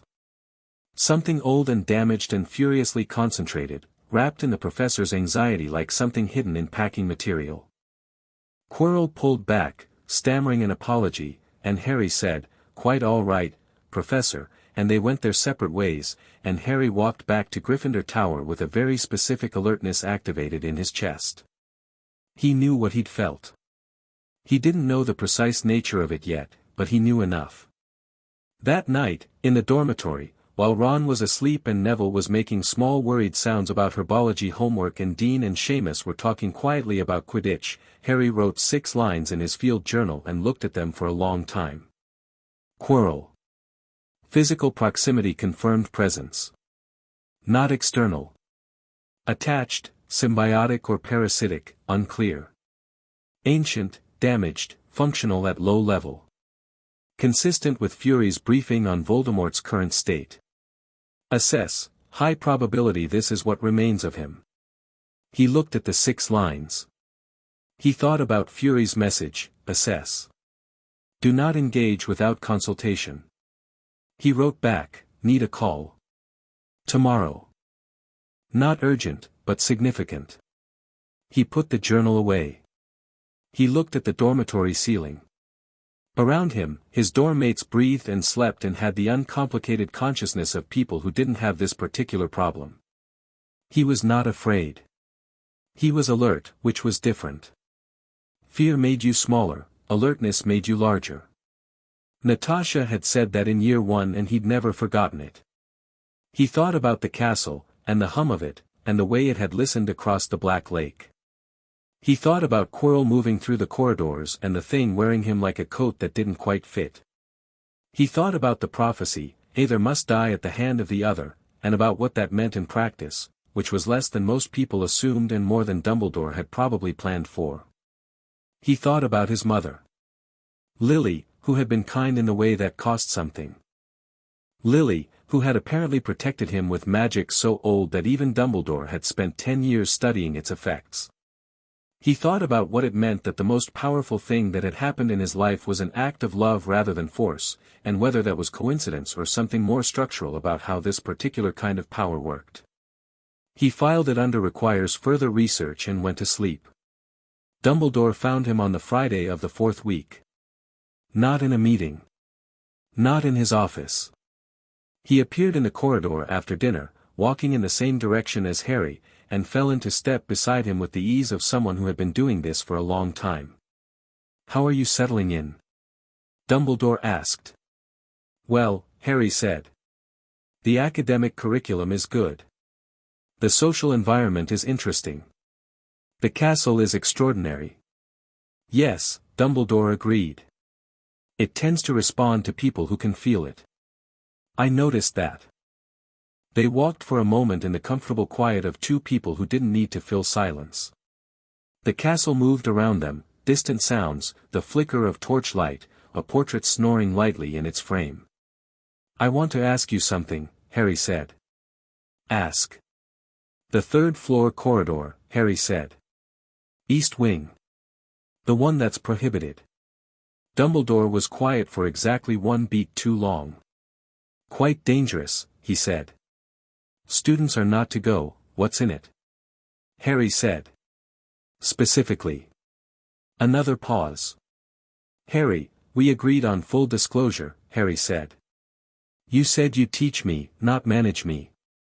This feels like management." The torchlight shifted. Dumbledore's extraordinary face was very still. "Something is being kept there," Harry said. "Something significant.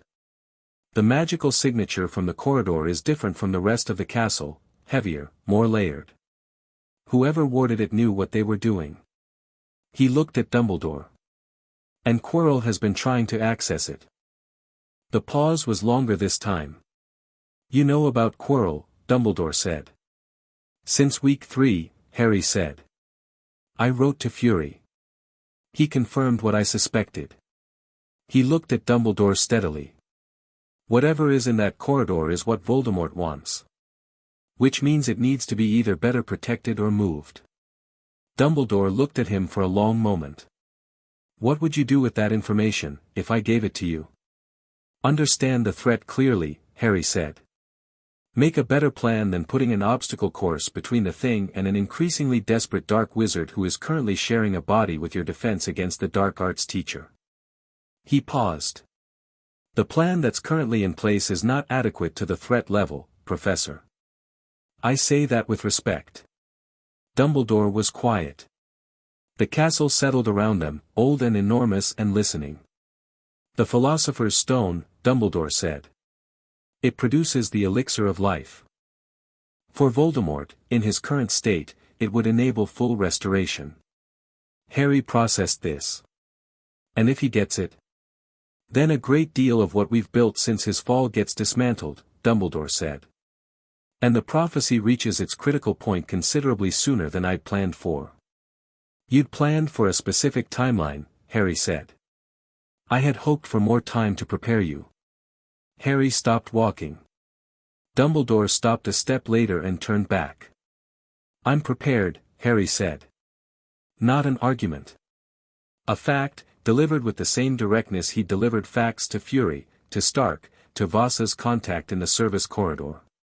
You've been working on your timeline. I've been working on mine. We're not at the same point in our respective plans and that's fine, but you need to adjust your assessment of where I am, because you're still planning for the Harry you placed with the Dursleys. Dumbledore looked at him. In the torchlight, in the ancient corridor, with the castle listening and the night pressing at the windows, he looked, briefly, like what he was, a very old man who had been carrying something enormous for a very long time and was encountering, for the first time, the possibility that he might be able to put some of it down. The stone needs to be moved, Harry said. Tonight, if possible. Quirrell's attempts are going to escalate, he's getting more desperate. Something changed in him this week. You noticed that too, Dumbledore said quietly. I notice most things, Harry said. What do you need from me? Dumbledore was quiet for a moment. Then he said, nothing tonight. The stone will be moved. He paused. But I want to speak with Fury. About what we do next. I'll arrange it, Harry said. Tomorrow. Dumbledore nodded. He started to walk, then stopped. Harry. He turned. Your mother, she once stopped an argument I was having with your father by pointing out that I was so focused on the shape of the future I wanted that I'd stopped looking at the present I had. He was quiet for a moment. She was right then. I suspect you come by it honestly. Harry was quiet. Something in his chest moved and settled.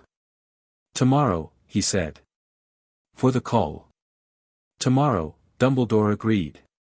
He walked away down the corridor, his robes making the particular sound of something moving through old air, and Harry stood in the torchlight and thought about his mother stopping an argument with 3 words of clear truth, and thought that he would very much have liked to know her. He went back to Gryffindor Tower, to his dormitory, to his field journal. Wrote 1 line. Stone being moved. Next phase imminent. Tell Fury, Voldemort is escalating. The timeline is moving. He put the journal away. He lay in the dark and listened to the castle. The castle hummed back, quiet and certain, like something that had been waiting a long time for exactly this. Chapter 6, The Shadow of the Prophecy. Fury arrived at Hogwarts on a Thursday. He didn't announce it. He simply appeared in the entrance hall at 7 a.m. on the 14th of November with Phil at his shoulder and the expression of a man who had reviewed a situation and decided that remote oversight was no longer adequate. McGonagall met him at the door with the bearing of someone who had been briefed about this visit and had nevertheless not fully prepared for the specific reality of Nick Fury standing in her school. Harry was already there. He'd known the night before. Fury's message on the secure channel had been characteristically brief, arriving Thursday. Arrange meeting with Dumbledore. Have your assessment ready. Harry had spent the evening organizing his notes into the format Fury preferred, not because Fury needed it organized but because the organization helped Harry think, which was the actual purpose of the format. You look like you haven't been sleeping, Fury said, when he saw him. I've been sleeping fine, Harry said. I just got up early. Fury looked at him for a long moment. You're 11. For another 7 months, Harry said. Phil. Good to see you. Phil looked at him with the careful expression he used when he had feelings about things and was managing them professionally. You've grown, he said. 3 centimeters, Harry said. I measured. Of course you did, Phil said. McGonagall led them to the room Dumbledore had arranged, not his office, which Harry thought was a deliberate choice on Dumbledore's part, a signal about the nature of the meeting. A conference room off the main corridor, neutral, with a long table and good light and a window overlooking the grounds where the morning frost was just beginning to burn off the grass. Dumbledore was already there, standing by the window, and when Fury entered the room the quality of the air changed in the specific way it changed when 2 very large forces came into proximity. They assessed each other. Nobody said anything for a moment. Director Fury, Dumbledore said. Professor Dumbledore, Fury said. Harry sat down and opened his notebook. Harry, Fury said, without looking at him. Ready when you are, Harry said. The meeting lasted 3 hours. Harry presented first, the Quirrell assessment, the Philosopher's Stone intelligence, the patterns he tracked across 8 weeks of observation, and his projection of Voldemort's capability restoration timeline. He presented it the way he'd been trained, clear, sequential, evidence-supported, without editorializing except where he'd specifically labeled a section analytical inference rather than confirmed intelligence. When he finished, Fury looked at the notes for a long moment and then at Harry. You ran this analysis solo, Fury said. With some corroboration from Hermione Granger, Harry said. She identified the magical signature anomalies in the East Corridor independently. She doesn't know the full picture but she's sharp enough that I'd recommend bringing her in eventually. A first-year student, Fury said. An exceptionally capable first-year student, Harry said. Her analytical instincts are better than several of your junior analysts. I'm not saying that to be difficult. Fury looked at Phil. Phil made a note. Dumbledore, who had been listening to all of this with the patient attention of someone recalibrating everything they thought they knew about 11-year-olds, said, Granger is remarkable. Though I confess I hadn't anticipated her becoming operationally relevant this early. She became operationally relevant the day she arrived, Harry said. I just recognized it. Fury brought the conversation back to the central problem, which was what he always did when the discussion expanded too far, a single redirect, no waste of motion. Voldemort's timeline. You said escalating. Quirrell has been making increasingly frequent attempts on the 3rd-floor corridor, Harry said. Whatever was deterring him before, it stopped deterring him about 10 days ago. The stone has been moved, he looked at Dumbledore. For days after our conversation, Dumbledore confirmed. So the corridor is now a trap, Harry said. Which is either going to work or isn't going to work, depending on how much Voldemort knows about the move. He paused. Does he have informants? Dumbledore was quiet for a moment. Possibly. There are people in the school who, he stopped. Who what? Fury said. Who have family loyalties that complicate their institutional ones, Dumbledore said, in the careful way of someone navigating around a more direct statement. Malfoy, Harry said. I didn't say, Draco Malfoy. His father was a confirmed Death Eater who claimed coercion at trial. The coercion claim was, per the available evidence, partially credible and partially strategic. Harry looked at Dumbledore. Lucius Malfoy would absolutely have positioned his son to report back. The question is whether Draco is actually doing it and whether he knows what he's reporting on. Dumbledore looked at Harry with an expression that was becoming his default expression in Harry's presence, somewhere between profound respect and mild existential adjustment. "You've been watching Draco." "I've been watching everyone," Harry said. "It's a school. People perform their interior states constantly. You just have to read the performances." He paused. "Draco has been conflicted since week 2. He does report home. I've seen him writing letters with the specific care of someone who chooses words for an audience, but I don't think he's fully aware of what's happening with Quirrell. If he were, his behavior in class would be different." "How so?" Fury asked. "He'd be more careful around me," Harry said. "Right now he's just competitive and occasionally irritating. If he knew what Quirrell was carrying, he'd be either much more careful or much more obvious, depending on which way his loyalty was running. He's neither." A pause. "He's a boy doing what his father taught him without fully understanding why. That's a vulnerability for Voldemort's network, not an asset." The room was quiet. Fury made a note. Dumbledore was looking at the table. "You've been very busy," Fury said to Harry, with the tone that wasn't approval but was adjacent to it. "I'm always busy," Harry said. "That's not a complaint." The second part of the meeting was harder. Fury laid out S.H.I.E.L.D.'s operational picture, the resurgence of Voldemort-connected activity in Eastern Europe, 3 incidents in the past 2 months that matched the signature of Death Eater operational patterns, and an intelligence thread suggesting that Voldemort's people knew Harry was at Hogwarts and were operating on the assumption that restoring their master was now a matter of weeks rather than months. Dumbledore received all of this without visible reaction, which Harry knew from long practice meant he'd already known most of it and had been managing the information on his own timeline. "You knew about the Eastern Europe incidents," Harry said. "I had some information, yes," Dumbledore said. "And you didn't share it," Fury said. "Not angry, just precise." "I was assessing how much, you were controlling the information flow," Harry said. "Flat, direct, without heat. Which is exactly what we agreed you wouldn't do." Dumbledore looked at him. "Harry, we had an agreement," Harry said. "Full disclosure. You teach me, you don't manage me. 3 weeks ago you told me about the stone because I asked the right question. But you didn't volunteer it. You've been doing the same thing with the Eastern Europe thread, waiting to see if I'd surface it rather than bringing it to me." He looked at Dumbledore steadily. "That's management. That's you running a test on me instead of operating as a partner." The silence was the particular kind that happened when something precise had landed. Dumbledore was quiet for a long moment. Then he said, "You're right." Without qualification.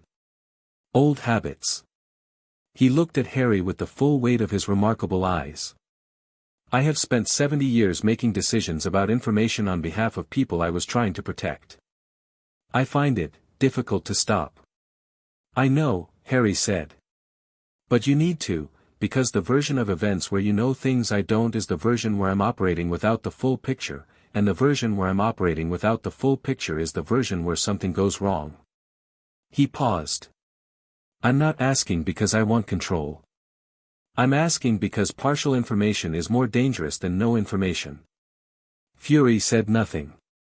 This was the other version of his approval, the complete absence of the correction he would have issued if Harry had been wrong. Dumbledore nodded. "Complete disclosure from this point," he said. "I mean that." "Good," Harry said. "Then tell me about Godric's Hollow." Another silence. This one landed differently. "Harry," Dumbledore said, softly. "You've been to the house," Harry said. "Since my parents were killed. The intelligence threads Fury has been tracing suggest you went back twice, once in the weeks after, once approximately 3 years ago. I want to know what you found." Dumbledore looked at him for a long moment. "Are you sure you want this now?" "In this, yes," Harry said. "Now. Here." He looked at Fury, then back at Dumbledore. "These are the 2 people in my life who know the most about what happened.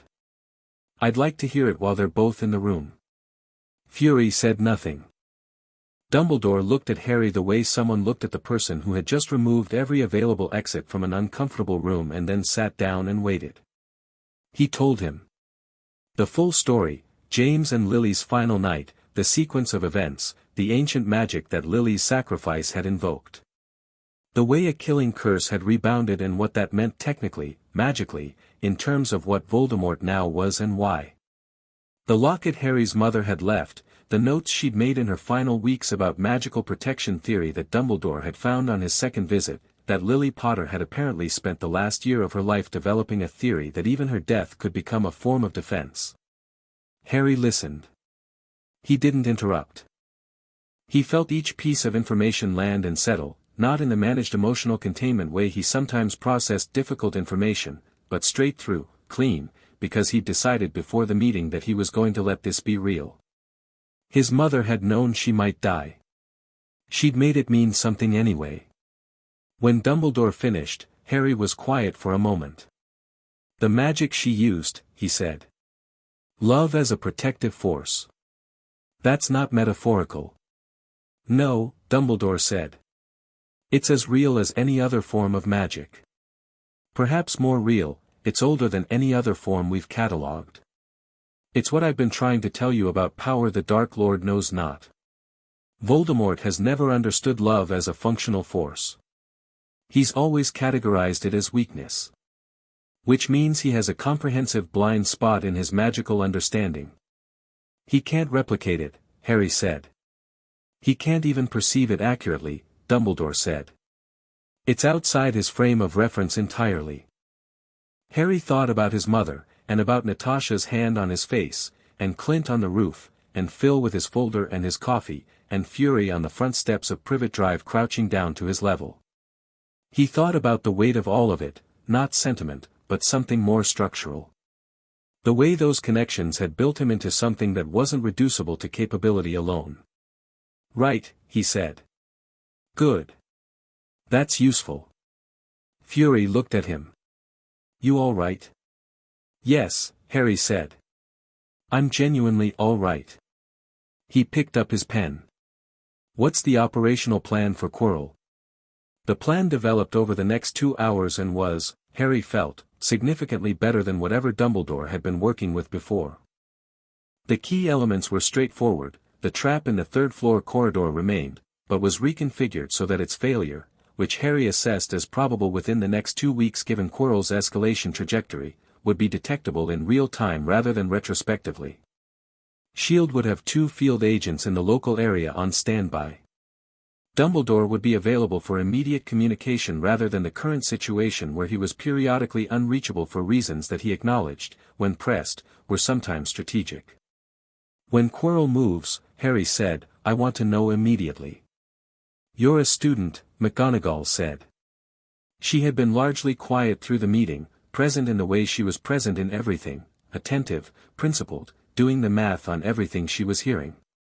Whatever happens with Quirrell is a matter for me, Harry said. Partially. I'm not suggesting I handle it alone. But the prophecy designates this as my conflict, and functionally I have capabilities relevant to the situation that aren't available through other channels. He looked at McGonagall. I'm not reckless about this. Ask Fury. McGonagall looked at Fury. He's not reckless, Fury said. He's occasionally insufficiently patient. Thank you, Harry said. That wasn't a compliment. I know. He looked at McGonagall. I understand your position. You have a duty of care to students. I'm asking you to hold that alongside the reality that I'm not an ordinary student in an ordinary situation, and that treating me as one creates more risk, not less. McGonagall looked at him for a long moment. Harry had the sense of being measured against something, against the memory of his parents, maybe, or against her 30 years of understanding what students were capable of. Then she said, Your mother argued with me once, about being kept out of a situation she had both the right and the capability to handle. She paused. I told her the same thing then, and she told me I was wrong, and she was right. She looked at Dumbledore. He needs to be in the communication chain. Dumbledore nodded. Agreed. Harry noted this without showing how much it meant. He added it to the growing private inventory of things his mother had been, that he was still assembling piece by piece from other people's memories, and went back to the operational notes. Fury left at 4 p.m. He and Harry stood outside the castle entrance while Phil organized the car, and Fury looked out over the grounds with the expression he used when he was saying something he'd thought about. "You're handling this well," Fury said. "The meeting or the situation generally?" "Both." Harry was quiet for a moment. The grounds were extraordinary in the late autumn light, the lake going silver and dark, the forest at the edge of visibility, the castle behind them enormous and humming. "I think about them sometimes," he said. "My parents. I've been getting pieces of them since I arrived, McGonagall, Dumbledore, even Snape occasionally, whether he intends to or not." Fury looked at him. "I'm not sad about it," Harry said. "I mean, I am, in a structural way, in the way that I know the shape of the absence. But it's not active. It's more like," he searched for the right phrasing. "More like understanding the beginning of a story I came in partway through." "That's a reasonable way to hold it," Fury said. "You ever lose people?" Harry asked. Fury was quiet for a moment. "Yes." "How do you hold it?" "I do the work," Fury said. "I make sure their loss means something operationally. I don't let it be wasted." He paused. "It's not the only way. It's mine." Harry thought about Lily Potter's theory of protective magic, scrawled in notes that Dumbledore had found in the ruins of a house, the last year of her life spent turning love into a shield. "I think my mother held it differently," he said. "I think she turned it into something constructive before it happened." Fury looked at him. "Yeah," he said. "She must have been something." "Everyone says that," Harry said. "But I think they're underselling it." Phil appeared at the end of the path. Fury picked up his coat. "Stay in communication," he said.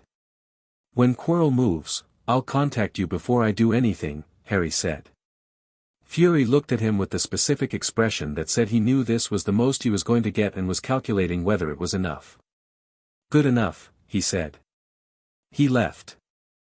Harry watched the car until it was gone, then turned back to the castle and went inside, because there was a defense against the dark arts essay due on Friday and Hermione had already finished hers and was going to want to compare notes.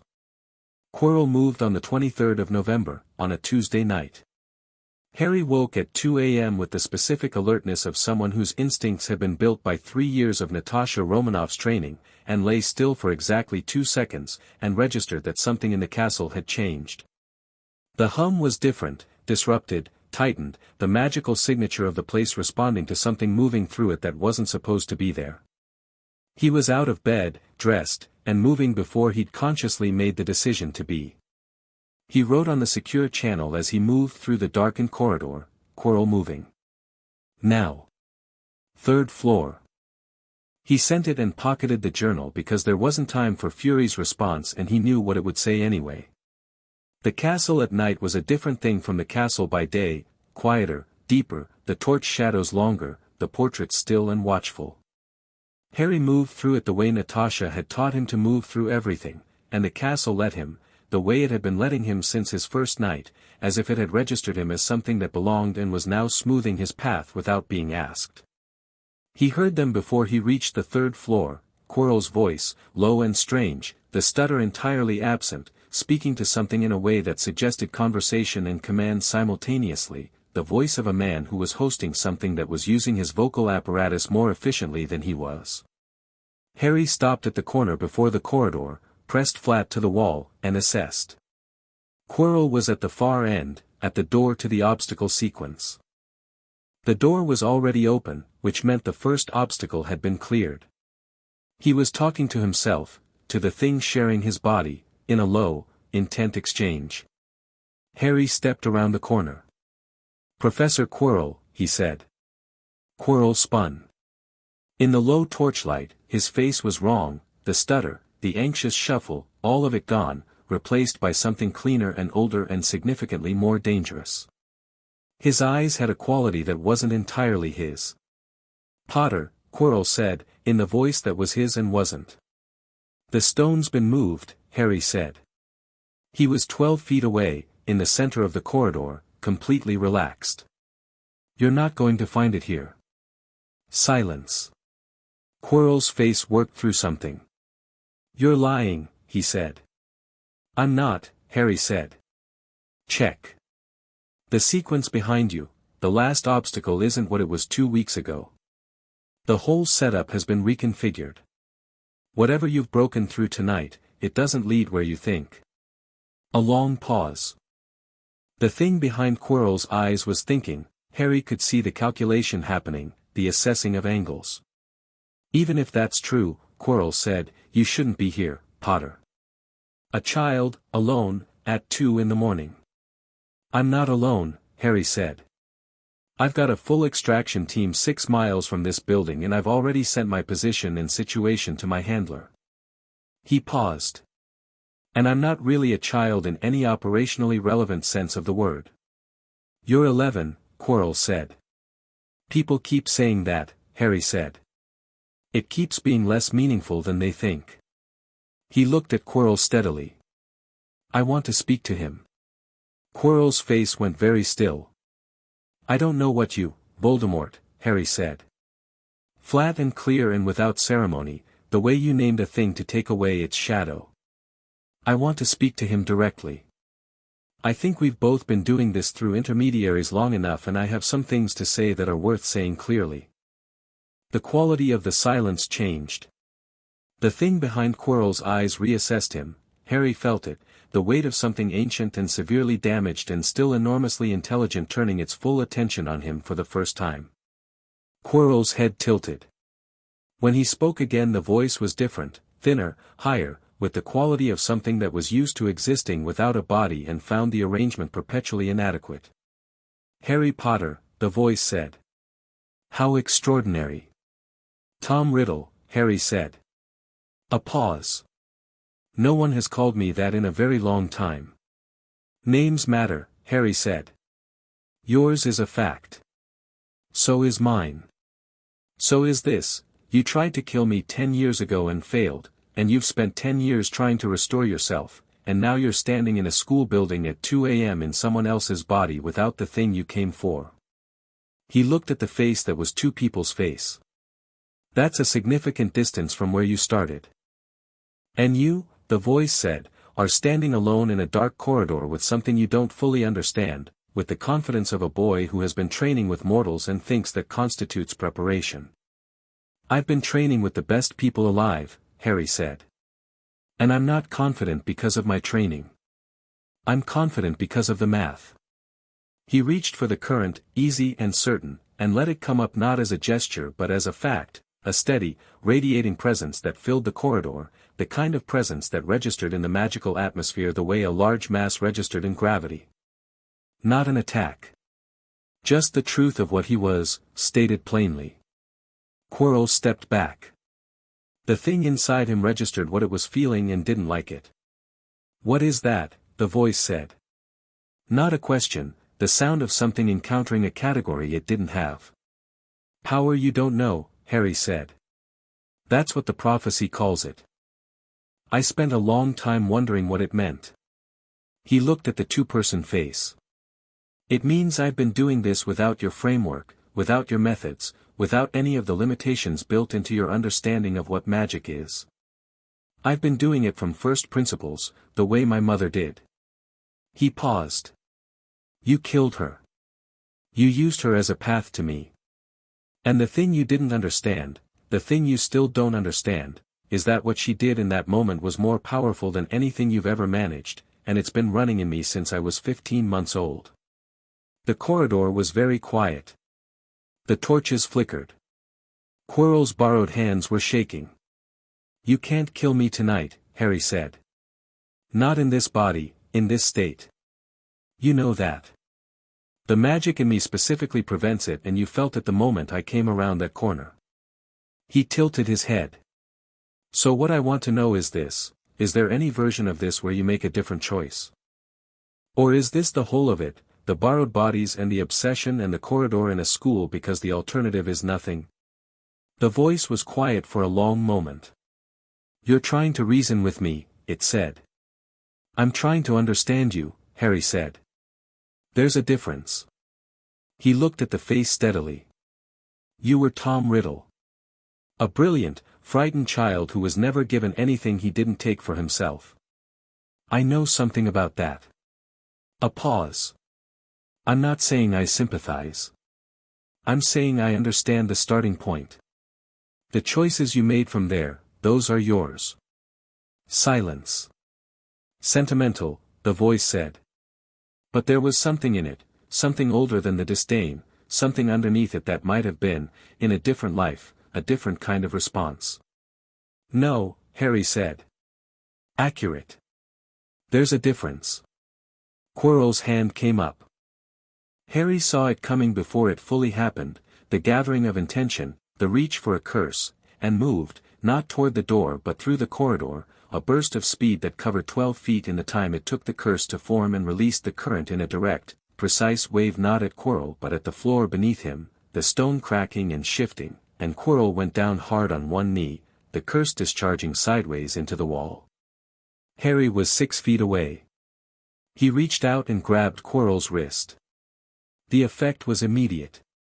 He'd known something might happen, Dr. Simmons' notes had flagged it, the interaction between Lily's protective magic and Voldemort's presence, what it did when they came into direct contact, but knowing it in theory and experiencing it in practice were different things entirely. It was like completing a circuit. The warmth that spread from his hand into Quirrell's skin wasn't comfortable for either of them but it was decisive. Quirrell screamed, a single terrible sound of pain and something else, something that was the two-person voice trying to retreat and finding the retreat blocked. Harry held on.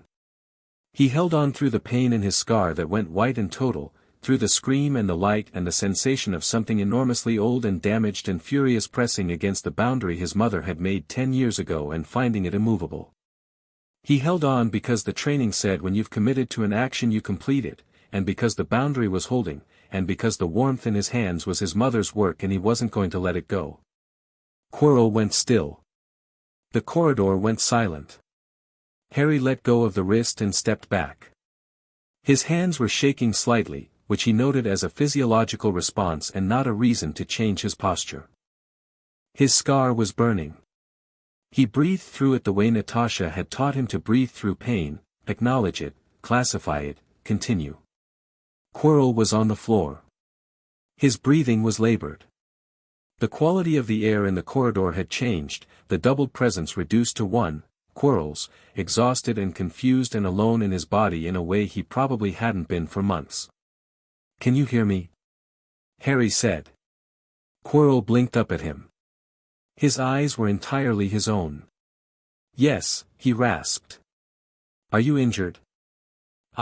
He looked at his hands. What happened? He's gone, Harry said. Temporarily. My presence disrupts his ability to maintain attachment. He crouched down to Quirrell's level. When he comes back, and he will come back, he'll reform somewhere, he's going to be furious about what you failed to do tonight. You need to make a decision before that happens. Quirrell looked at him. He was thin and frightened and very young looking without the overlay of something else wearing his face, and Harry looked at him with the clarity of someone who could see the person and the circumstance simultaneously and knew they weren't the same thing. Decision? Quirrell said. Whether you're done, Harry said. Whether this is where you stop. He paused. I can't make that choice for you. But I can tell you that the alternative is continuing to be used by something that will destroy you eventually regardless of outcome. He doesn't value loyalty. He values utility.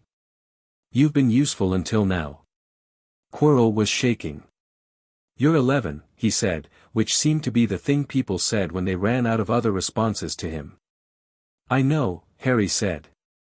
It keeps being less relevant than people hope. He stood up. I'm going to call for extraction. You're going to need medical attention, and then you're going to need to talk to some people. He reached for the journal in his pocket. The people I'm calling aren't going to hurt you. They're going to want information, and you have a lot of it, and giving it is the best thing you can do right now. He wrote on the secure channel, 3rd floor corridor. Quirrell down. Voldemort dispersed, temporary. Need medical and containment. Clean. No casualties. The response came in 40 seconds, en route. Stay in position. Well done.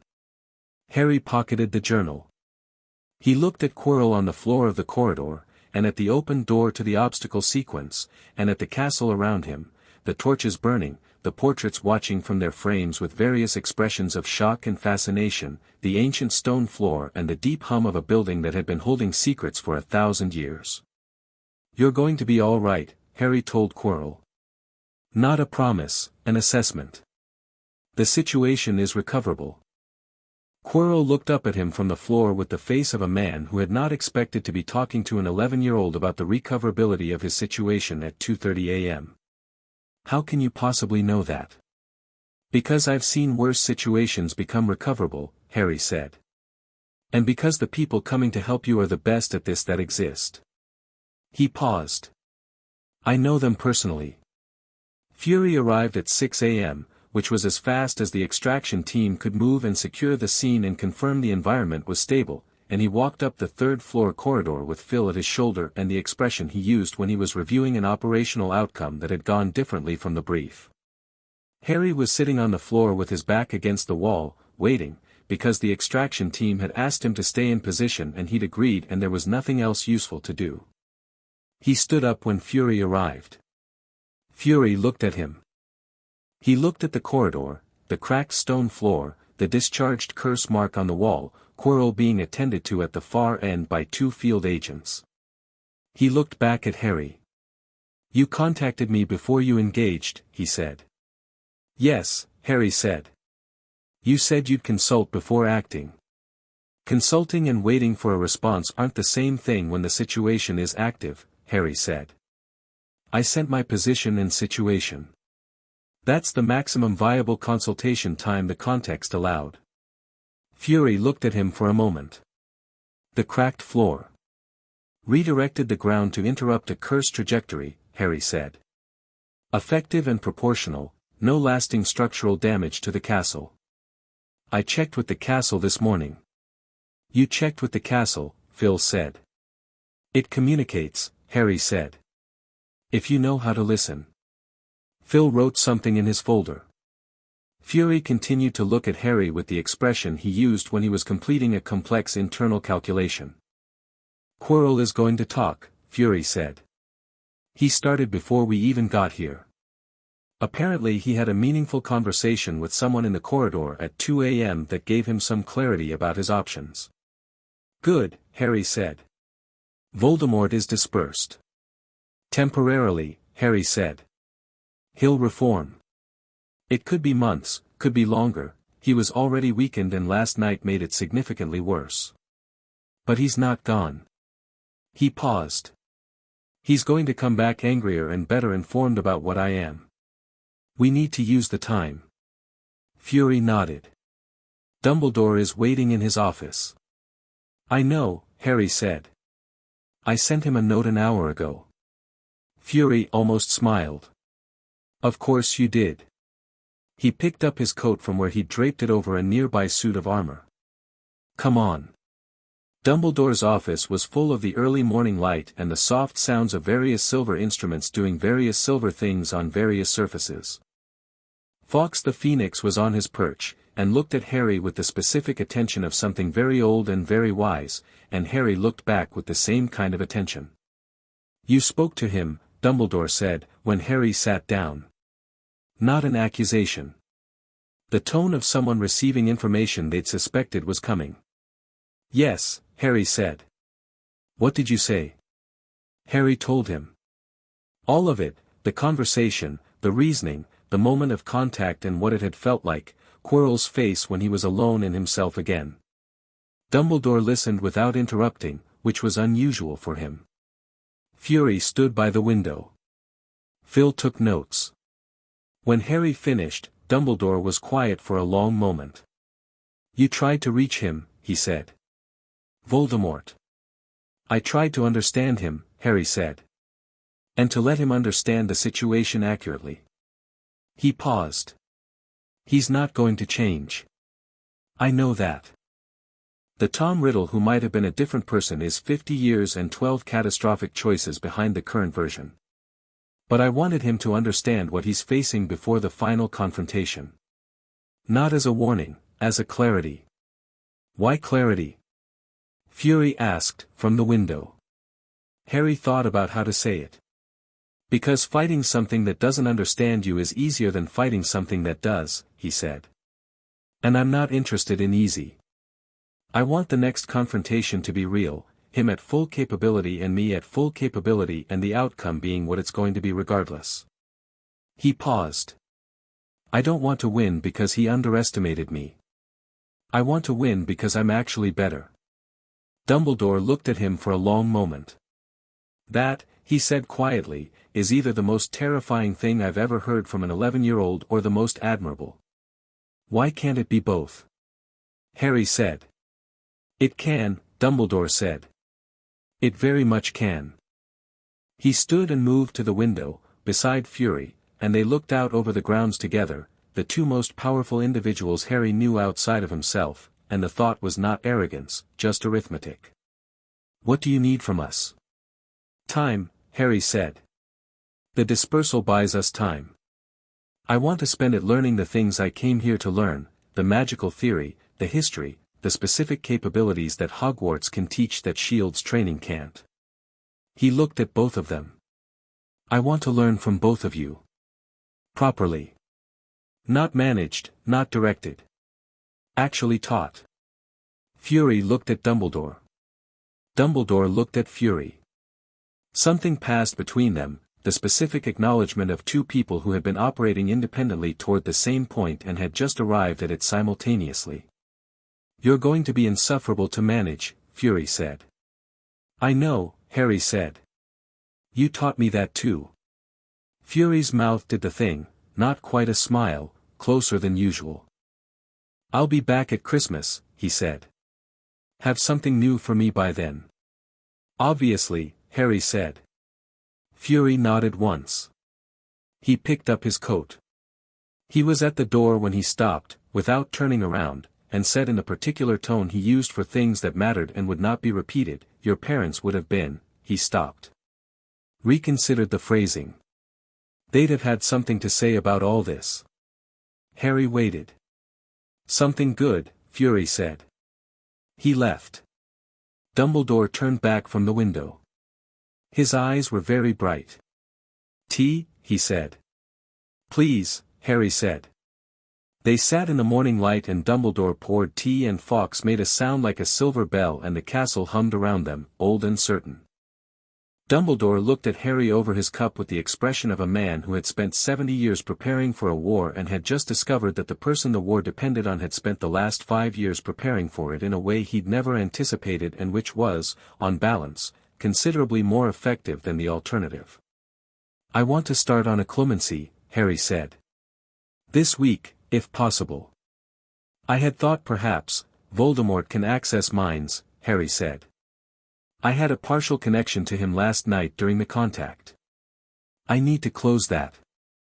I need to close it before he reforms and finds he can use it. Dumbledore set his cup down. You felt the connection. It's still faint but it's there, Harry said. I can feel it like, he searched for the right description. Like a channel that someone opened and hasn't fully closed. He paused. I don't like things open that I didn't open. No, Dumbledore said. I imagine you don't. He was quiet for a moment. Occlumency this week. And I would like to begin teaching you about the Horcruxes. Harry looked at him. Horcruxes. I have been, slow to raise this, Dumbledore said, in the tone of a man acknowledging a failure without dressing it up. It is perhaps the most important piece of information I have about Voldemort's survival mechanism, and I have been waiting for what I judge to be the right moment. Which was, I admit, partly genuine timing and partly, management, Harry said. Management, Dumbledore agreed. No more of that. He looked at Harry steadily. Voldemort has made himself effectively immortal through a process of fragmenting his own soul and anchoring the fragments to physical objects. He cannot be killed while those objects exist. A pause. There are, we believe, 7 of them. Harry absorbed this. 7 points of failure, he said. Yes. That's actually better than it sounds, Harry said. 7 discrete objects. 7 missions. Each one removes an element of his capability and survival. He was already thinking, the operational geometry of it, the sequencing, the intelligence challenge of identifying 7 objects that a paranoid dark wizard had hidden across, presumably, multiple locations and decades. Do you know what any of them are? 3, with reasonable certainty, Dumbledore said. The others are inference. Give me everything you have, Harry said. I'll get Tony Stark to help with the analytical framework. He's good at this kind of multivariable problem. He looked at Dumbledore. This changes the shape of the whole thing. It's not about confronting Voldemort, it's about dismantling him first and confronting whatever remains. Dumbledore looked at him with the full, clear, unguarded expression of a man who had been carrying a very large plan alone for a very long time. Yes, he said. Precisely. Why didn't you start with that? Harry said, not with anger, with genuine curiosity. Because I wasn't sure you were ready to hear it and respond the way you just did rather than the way I feared you might, Dumbledore said. Harry looked at him. You were afraid I'd be afraid, he said. Yes. Harry picked up his tea. I've been preparing for something like this since I was 7, he said. I'm not afraid of a large problem with a structured solution. I'm afraid of small problems I can't see coming. He drank. The Horcruxes are a large problem with a structured solution. That's actually a relief. Dumbledore laughed again, that same genuine, unguarded laugh from the first meeting. Merlin, help us, he said, I think we might actually do this.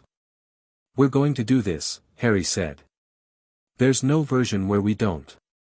He said it the way he said all true things, without decoration, without performance, with the complete certainty of someone who had learned to tell the difference between hope and fact and knew which one he was holding. Fawkes made another silver sound in the morning quiet. The castle hummed. Outside, the grounds were coming into the thin winter light, frost bright and clear, and somewhere beyond the hills the world continued its enormous ordinary life, unaware that in a headmaster's office a boy with green eyes and a lightning scar was mapping the end of a war over a cup of tea. He found Ron and Hermione at breakfast.